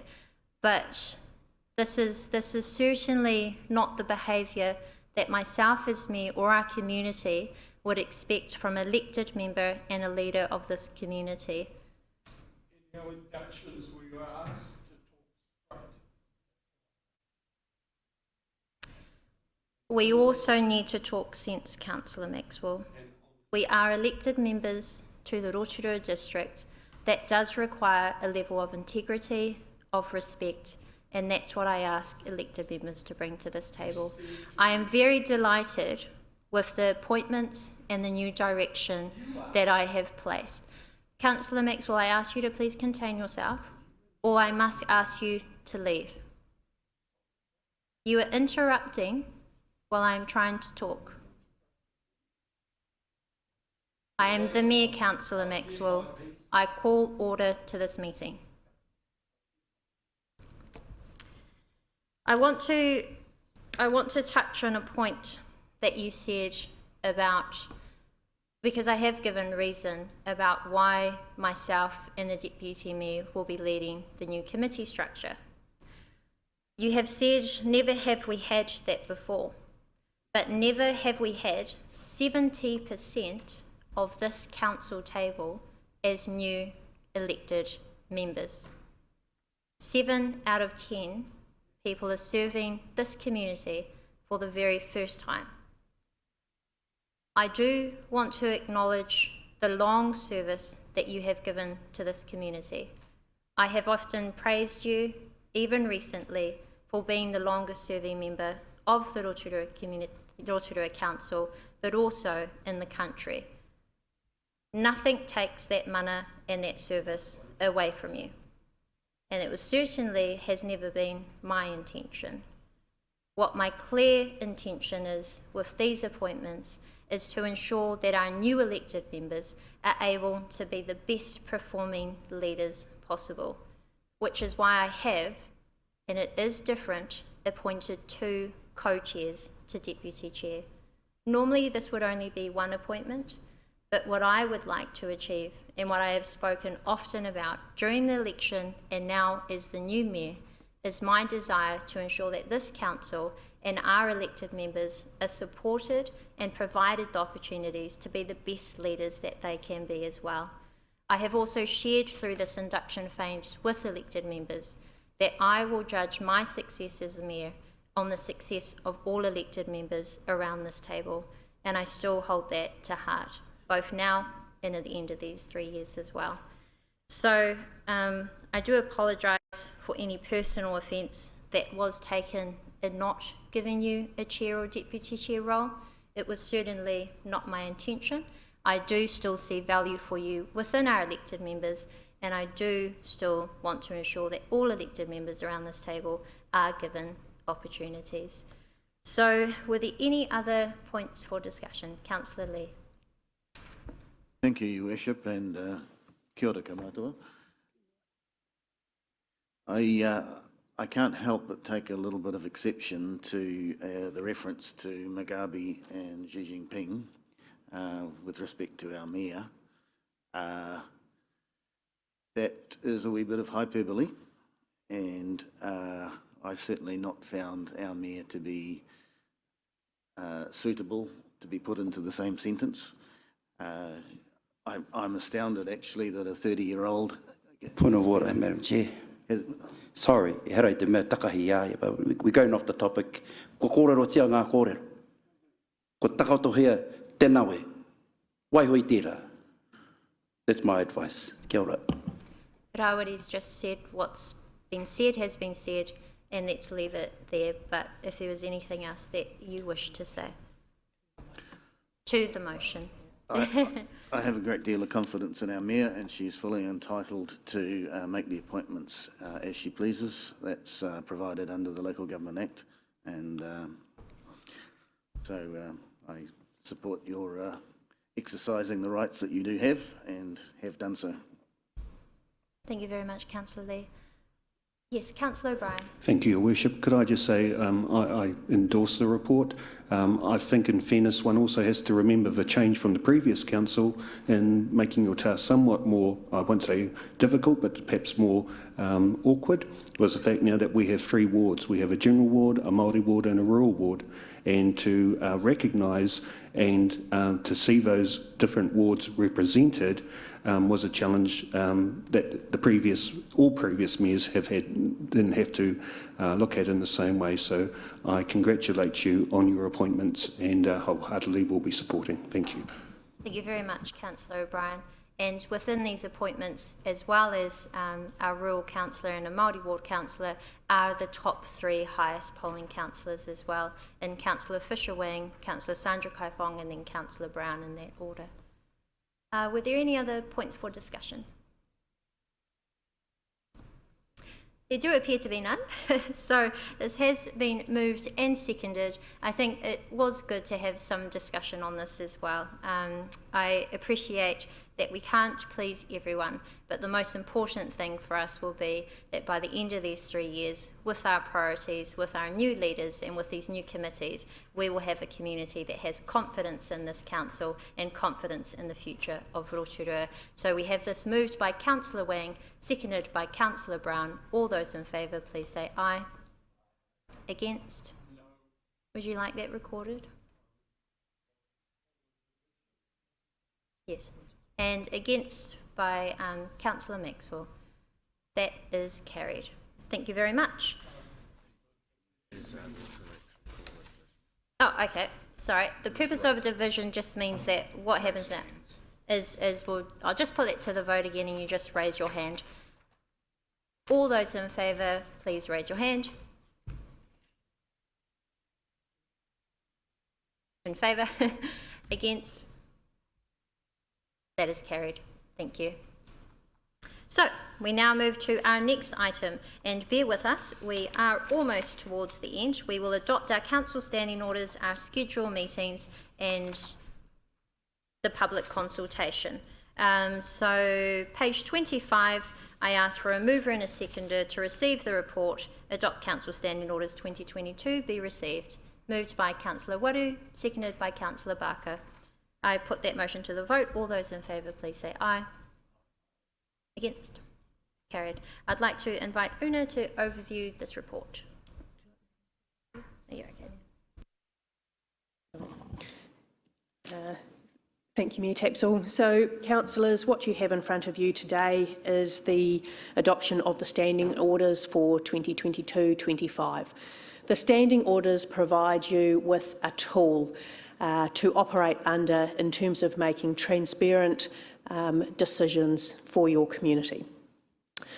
The standing orders are provided to all councils throughout the country as a model set of standing orders, but within that the council themselves has the ability to in a couple of instances, make some decisions that will work best for them in undertaking and fulfilling their role as an elected member. So we have 3 of those items to consider today, and that includes around the inclusion or not of attendance of members via audio-visual link. So this, if you accepted this and added this into your standing orders, this would allow members to attend meetings via audio-visual. However, unlike when we were in COVID times, if there is not a physical quorum in the room, that member on audio-visual could not vote. So what it does is provides a bit of an opportunity that if we have a full quorum, you actually, as a visual, coming in through audio-visual, you can participate that way should you be out of the country or on leave or any instances like that, or maybe an illness where you can't come in and physically attend, but you are well enough to come into a Zoom world and attend the meeting. The second item is around the ability for the chair to cast a casting vote. Now, you can include this or not. The casting vote works when, in most cases, when you have an even number of people in a committee setting. So, for example, today is a really good one. There are 10 council members sitting around the table making decisions today. You will recall from your induction process that you need a majority to pass a decision. So if for any reason we had a vote on the table of which 5 people voted for and 5 people voted against, you have no decision. In a casting vote standing order, the chair then has the right to cast a second vote to ensure that you get the majority. If you choose not to use or have the casting vote in your standing orders, it would mean that you would have to redo the vote until such time as you have a majority to pass a decision, or potentially push the piece of work back into the organisation or another committee to bring back further work. So that's how the casting vote works. The third option that we have in front of you today is around the speaking options and the abilities of moving and speaking to motions. There are 3 options available to the Council. Option A being at the most prescriptive end of the spectrum in terms of speaking rights, and therefore the abilities of mover and seconders to move amendments or not, and who can subsequently speak. Right through to option C, where you're effectively working a council in a consensus operation. The recommendation is that in a circumstance that we have at the beginning of this triennium with such a new council, our recommendation is that you go with option A while you continue your journey of operating under the full set of standing orders. However, what can be used is when there are items for discussion that may be rather tricky or require more questions, you can make a decision at the beginning of each meeting to suspend that particular standing order. That brings it to the end of what I needed to outline in terms of the decisions that we need to get from you today in order to finalise the standing orders. I'm happy to take any questions around any of those. Thank you. Councillor Lee. Thank you, Your Worship. Through you to Una. The casting vote has been a wee bit controversial in recent months. Is it the custom of a casting vote to be used to maintain the status quo? That's some perspective that I have heard thrown around, or should the casting vote be entirely at the discretion of the mayor without any custom of the chair? I might answer that as probably more of a political question. The technical answer is yes, it is usual to stick with the status quo. In speaking with other mayors across the country, when we had our induction process, it was common practice. They said if there does reach a situation where mayors has to use a casting vote, it is common practice for them to either stick with the status quo or to defer the decision, even if it is urgent, to the next possible time to discuss, because the feedback from other mayors was that if it is so close a casting vote is required, there is obviously more work needed to get the majority of councillors on board and supportive. Thank you. Councillor Waru. Kia ora, not so much a question, but just a comment. My understanding is that it was the chair's absolute discretion to make the decision. That might be a practice that people have taken on board, but that's just what I sort of picked up over the years. But koina noho tāku, kia ora. Yes, and sorry, that is correct. The common practice that happens most of the time would be to stick to status quo. Now that's across, as you're aware with your governance experience, that's not only in councils, that's in chair roles across different industries. Yes, Councillor O'Brien. Thank you, Your Worship, through the Chair to Una. Una, could I just ask, standing orders enable members to join meetings by audio video. Does that would not include voting, would it? It would only to be witness and attend and speak to. Is that correct? That's a good question. You can vote if there is a quorum in the room. So, yeah, does that answer the question? Yep. Still have to have a quorum. And also, it is common practice if a chairperson is joining in by audio-visual, they will defer the chair role for the day to the deputy chair. Although they'll be joining online, the deputy chair will take the role physically at the table. Yeah. Thank you, Your Worship. Thank you, Una. You're welcome. Councillor Maxwell. Thank you, Madam Mayor. The question, I know it's still to be determined, but when the committee structure is set up, will the rural person, the lakes person and the te tātou people be part of the decision making? Sorry, that question is not relevant to the standing orders, but that decision, further discussion will come back next year after Te Tātou Rotorua have done their consultation as mentioned. Were there any further questions on this? Any points of discussion? I may just note that option A, although, well, perhaps the most rigorous, what we have done in the past and what I'm happy to do is, as Una mentioned, when there is a situation where it will be quite topical for the community and we do want to have a bit more discussion and potentially the opportunity for councillors to ask questions more than one time, then all we need to do is at the start of that meeting just note that we will pause those standing order rules for that meeting. So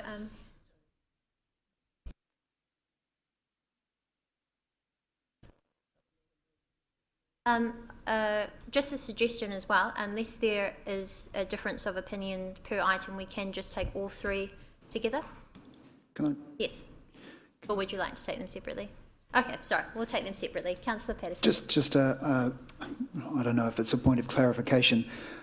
During our inductions, we made it quite clear that we felt the ability to have more debate around issues was crucial to our performing our role as councillors. Some of these seem quite restrictive, particularly option A on section C, speaking and moving motions. I can understand if we have time constraints that we might need to do those, but is there any way that the chair could say, all right, this is a really important issue, we are not going to stick to this particular clause. If we vote on it now and put it in, can that then be changed? Thank you. Yep, certainly. And if the chairperson doesn't signal that at the start of the meeting, you as elected members are welcome to request that for that meeting or a particular item as well. Yeah. Yes, Councillor Lee. Thank you for raising that, Councillor Patterson. I'd just like to speak in favour of option C in that regard. Through our induction process, we were advised that option A is something used perhaps by a large council like Auckland, where there's, 25 councillors or something. I like the idea of the least formal approach, and that would give us maximum flexibility for moving and raising motions and without getting bogged down into difficult processes that would potentially exclude some of us from any tweaks required. And sorry, just in case there are any further discussions, we probably should get a mover and a seconder for the report before we do discussion. Was there any more? Yes, Councillor. Okay, well, do I have a... So we'll start with the first one. So that's 2A, that the standing orders enable members to join meetings by audio-visual link. I would like to suggest yes. Do we have a mover and a seconder? Moved by Councillor O'Brien, seconded by Councillor Lee. Were there any further discussion on this point? There appear to be none. I put that motion to the vote. All those in favour, please say aye. Aye. Thank you. Okay. Oh, sorry, against. Carried. Point B, that the chair be given the option of a casting vote. I'll take a mover and a seconder, and then we can have any discussion on this point.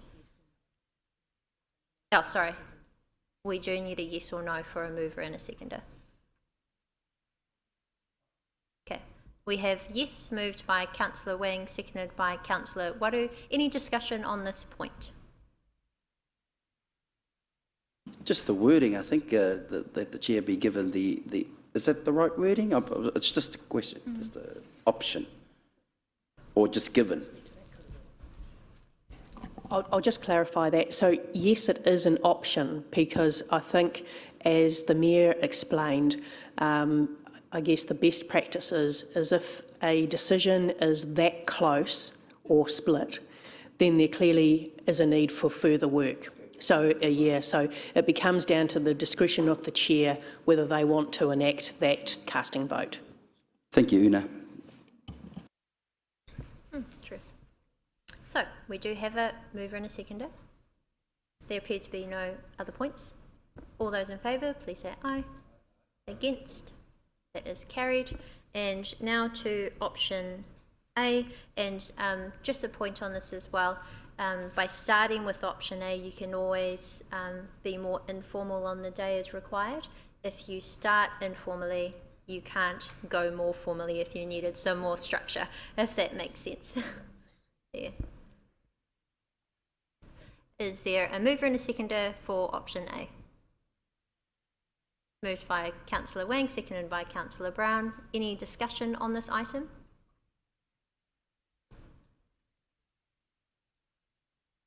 Councillor Lee. Just to say I'll be voting against option A, and if that motion were to fail, then I guess it would go to the vote for option C, which would be my preference. So we do have a mover and a seconder. We'll put that to the vote and then take it from there. All those in favour, please say aye. Against? Would you like your vote recorded, or it's entirely up to you? Yeah, okay. Councillor Patterson and Councillor Lee against, but that motion has been carried for option A. And also, I just recommend that if there is an item that comes up on the agenda that you would like more discussion on, just raise it at the time with the chairperson. Okay, so that concludes our recommendations for standing orders. We now move to our schedule of meetings. Ask for a mover and a seconder to receive the report. We are on page 29. Schedule of meetings 1st of January 2023 to 31st of March. Moved by Councillor O'Brien, seconded by Councillor Barker. Yep, I put that to the vote to receive it. All those in favour, please say aye. Against? Thank you. And I also invite Una to overview this report as well. Thank you, Madam Mayor. So again, councillors, this is the schedule of meetings for 2023. It would be usual practice at this time of the year to actually bring to you the full 12-month schedule. Part of the reason for bringing a full 12-month calendar to you is so that we can start filling up your calendars with all these very important meetings, but also we have a requirement that we have to advertise these. Given that we have just today adopted a framework for the committees, but we still have work to do around the delegations, potential appointments to those committees, and I guess the overarching purpose of those committees, and including things like whether they'll be recommendatory or whether they'll be full decision making. We have suggested and proposed to you a schedule of meetings that just takes you through to March. That provides an opportunity in February to come to you through 2 council meetings in which we can put that in place to start the round in March. So it would be my intention that in February we would also come back to you with the full schedule for the remainder of the year. So this is a bit of an interim calendar just to see us through that first couple of months of the new year. I'm happy to take any questions on, I suppose, just to highlight that the council meeting day is being proposed to be a Wednesday, commencing meetings at 9:30 a.m. in the morning. So happy to take any questions. And the change to Wednesday is based on councillor availability as well. Councillor Maxwell. I just want to say that, but I understand it's been given a good explanation from Una. I'm disappointed that we haven't been able to get the committees operating, because during a full council meeting, and it's a lot more formal, probably this morning was an example. I'm pleased we didn't cut short that corridor on the safety that Anaru had brought forward. But at least at a standing committee meeting, you can have a more thorough discussion, whereas the full council meetings, it's pretty tight and pretty hard to get through. So I'm just expressing a disappointment that even since the election in October 10, five months later, we're having our first committee meeting. Just a disappointment that I'm expressing. It's not quite 5 months. It's a lot sooner than that. Yeah, just a reminder that this is standard practice as well, that full council meetings will be held until the committees are resolved. I am aware that this is what is happening with other councils as well. Any further questions or points of... questions, and then I'll get a mover, a seconder. Any further questions?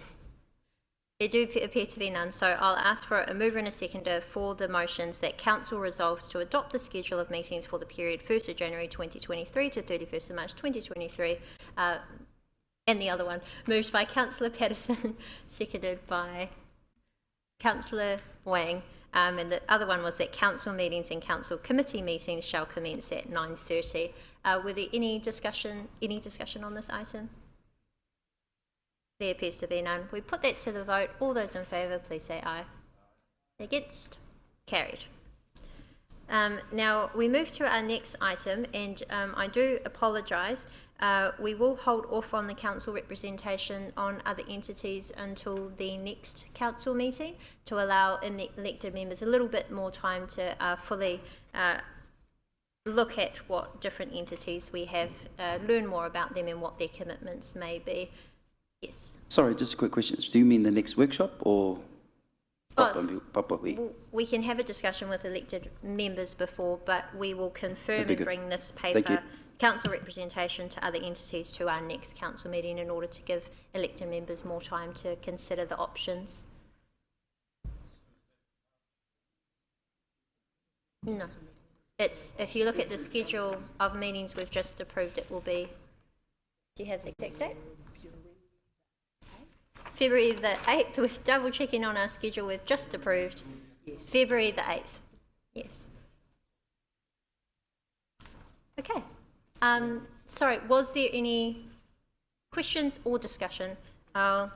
Wait, sorry, I don't actually need to do that. We are just moving that off until the next one and we can talk about it then. Thank you. Yes, Councillor. No, so I've now deferred this item until the meeting, at which time we can discuss it then. What we will do for people to be aware is we'll have a discussion with, as elected members, further on council appointments to other entities to make sure that we fully understand what the roles are and also what the commitments are. It's just that I'd like to give an indication that 9 committees I've ended up on, which I've done before. Sorry, these are not confirmed. Sorry, this is what has been suggested, but we will have a discussion with all elected members and bring this back into our next council meeting in February. So we will move on. We are getting well over time. So our final agenda item before we move the confidential minutes, page 37. May I please have a mover and a seconder to receive the report titled Public Consultation, Proposed Change in Reserve Purpose for Part of Rotorua Cemetery Reserve be received. Moved by Councillor Brown, seconded by Councillor O'Brien. And all those in favour to receive the report, please say aye. Against? Carried. I would now like to invite Jean-Paul Gaillon back to the stage. Table, and also Kelly, and now speak to their presentation. I would have liked to have said Morena, but good afternoon, everyone. I'm just going to hand it straight across to Steph just to take us through this now. Just for clarity, we'll take the report as read. There's probably a bit of timing that we'll talk to about the time frame of this, and more importantly, just to give you a visual of where we're talking and what scale of change is being proposed. So I'll just hand over to Steph to guide you through that, and then we'll be happily answer any questions at the end. Kia ora koutou, councillors. The Rotorua Cemetery Reserve, as shown on the map in front of you, is a 21-hectare site on the corner of Sala Street and Tino Road that was gifted under the fencing agreement for the specific purposes of cemetery. The site also falls under the agreement between Pukeroa on behalf of Whakaui and the council, the Ngāti Whakaui Gifted Reserves Protocol Agreement. That agreement basically sets out provision for the ongoing administration and governance of all of the gifted reserves and includes provision to hand back land that is not being used for the purposes of its gifting. The majority of this reserve, the southern portion, is used for cemeteries, cemetery purposes, including burials, ash entombments, etc. The northern part of this reserve has never been used for cemetery due to underlying ground conditions, and specifically that is a high water table and areas of hot ground. So essentially we should be handing this part of the land back to Whakaui. The process for that requires a reserve revocation, which is a process under the Reserves Act, requires significant consultation with the community and ultimately a decision by the Minister of Conservation to proceed. In the interim, Pukeroa, who would receive the land upon it being given back on behalf of Ngāti Whakaui, has made it clear that they wish to build housing on this land in accordance with their commitment under the Housing Accord. To enable that to go a bit faster, because the reserve revocation process is likely to take quite a number of years, we're proposing a change in purpose under the Reserves Act, which would see it change from local purpose cemetery to local purpose community housing.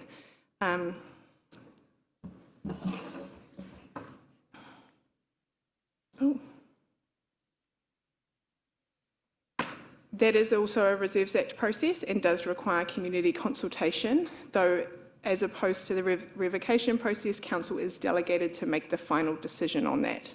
So the recommendation in front of you today is to get approval to commence that community consultation process.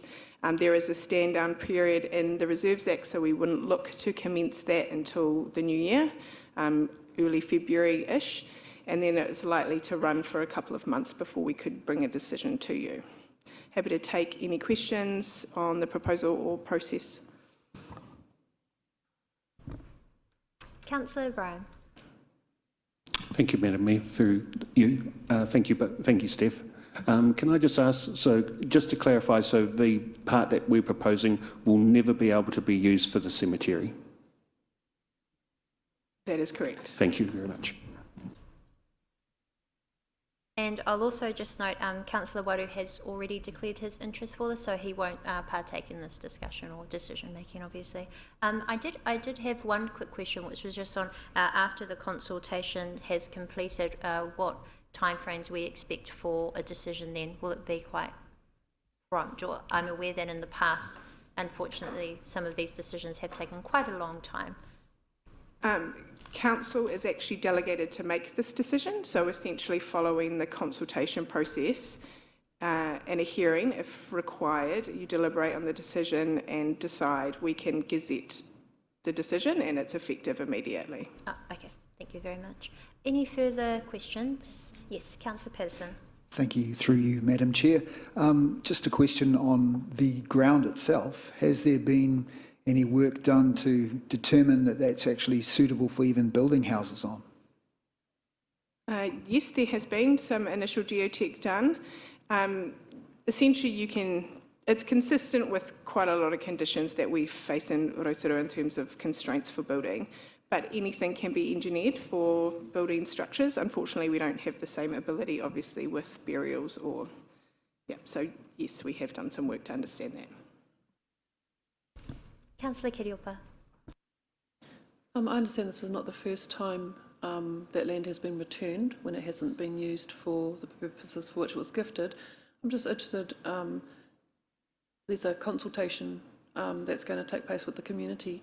In previous land back decisions, has there been much community opposition at all?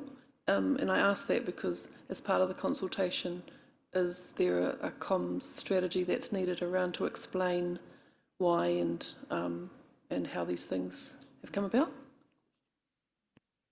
I have only ever been involved in 2 handback processes for reserves, and we didn't receive any opposition to either of those. They were 2 land parcels on Tariwa Road.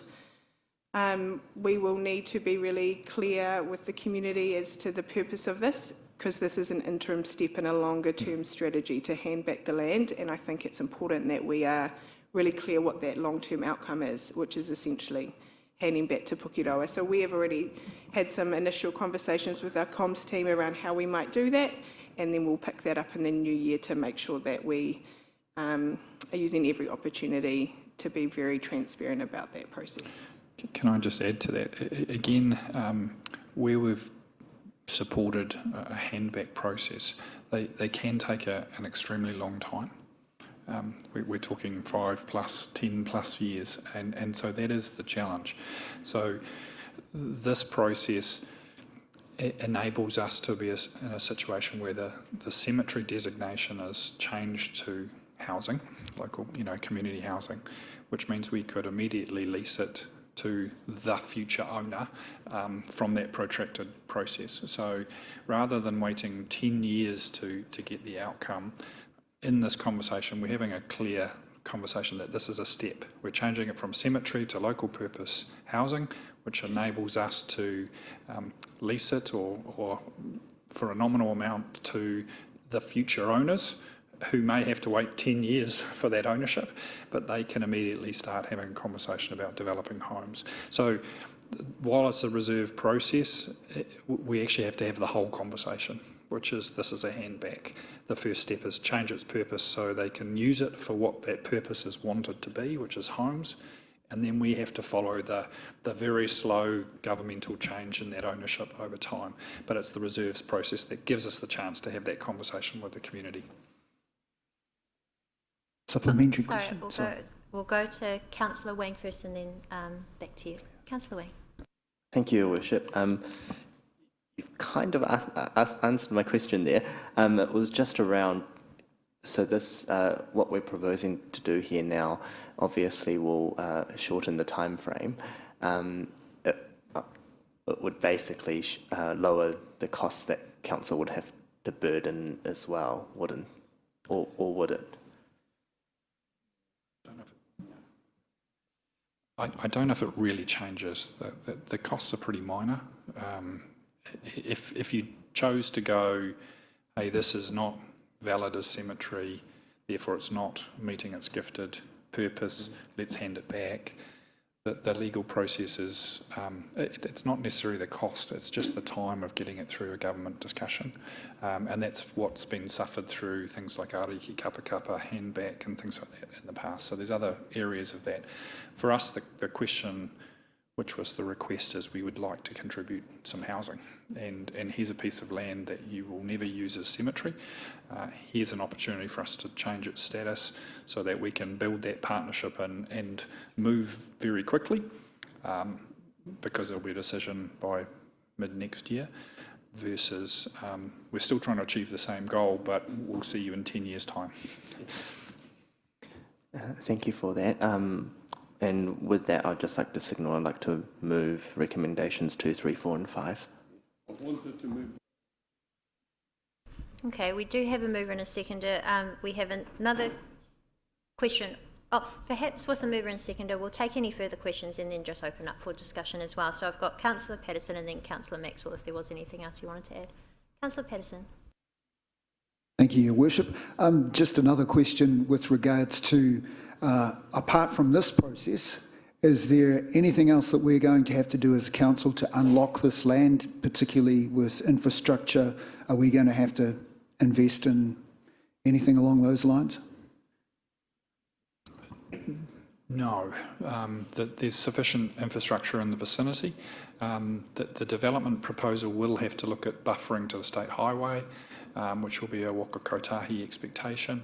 The natural barrier between the existing cemetery site and this bit, which would be severed, is a significant natural area. There's a geothermal site. So certainly the concepts that we've suggested to Pukaroa or as a development opportunity really do have that sympathy of separation from cemetery, and we've got a significant natural area which needs protection and enhancement that acts as a bridge or break between the two sites, and then the other effects really relate to the state highway. Thank you. Councillor Maxwell, was there anything you wanted to add or you just wanted to? Okay. No worries. So were there any other points of discussion? Yes, Councillor Lee. Thank you, Your Worship. The gifting, I presume, happened in the Fenton Agreement for the purpose of the Sala Street? Yes, that's correct. Okay. So when was the first reserve returned to Pukeroa? Any idea? That might be quite the history question, so if they don't know, they can come back. Using the similar mechanism, the mechanism of it's no longer used for this purpose, so that we return the gift to. Is this a? No. The two reserves that I referred to previously were not reserves that were gifted, but we applied the same approach that they were no longer required.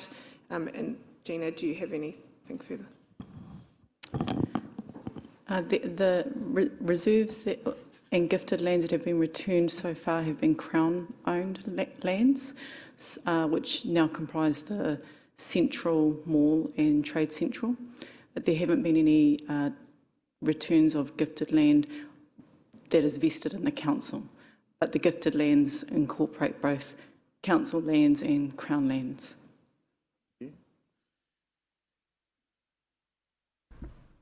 So where does this mechanism come from about it's no longer being used for this purpose, so therefore it's eligible to be returned? Council has a protocol agreement with Whakaui that was signed in 1996. That is the mechanism for which we are seeking to return the land. That agreement was made at that point in recognition that where the land is not required for the purpose of original gifting, Council would seek to return it. And I think that was post the Whakaui settlement, which I generously referred to as Y93. So it's 1993 treaty settlement. Thank you. Any further items of discussion?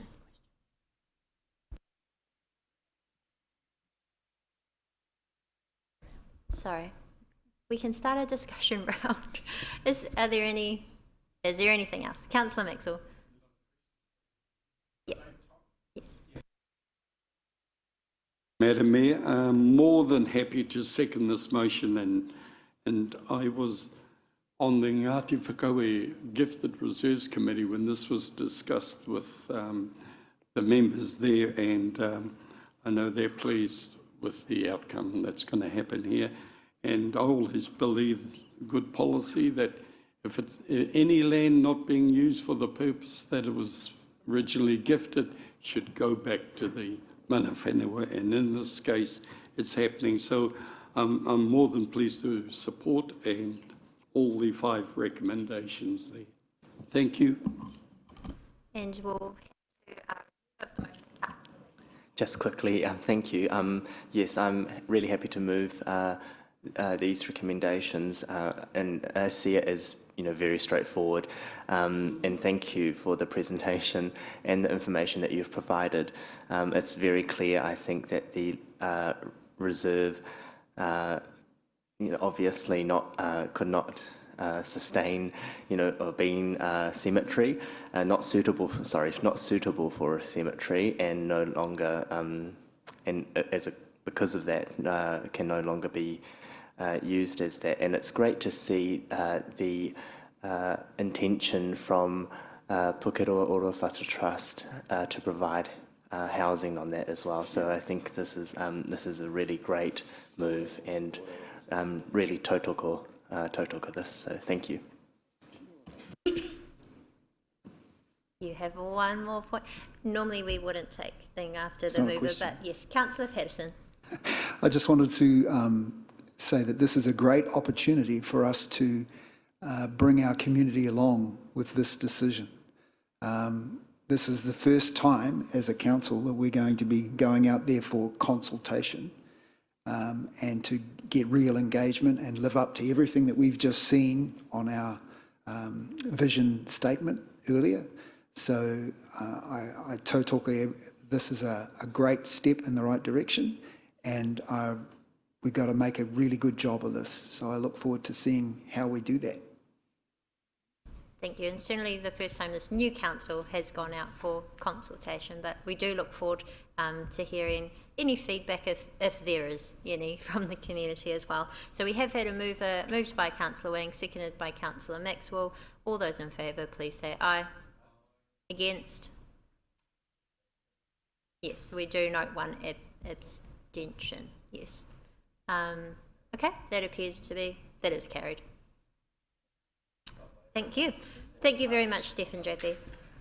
Now, the only other item we have on the agenda is the confidential minutes. So unless there was any changes to the minutes, I am happy to take those as confirmed, true and correct record without needing to go into confidential.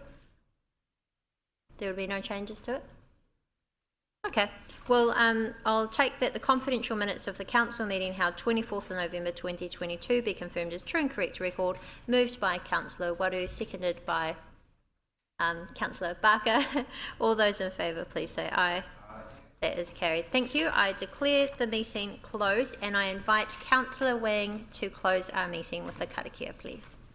Thank you, Your Worship.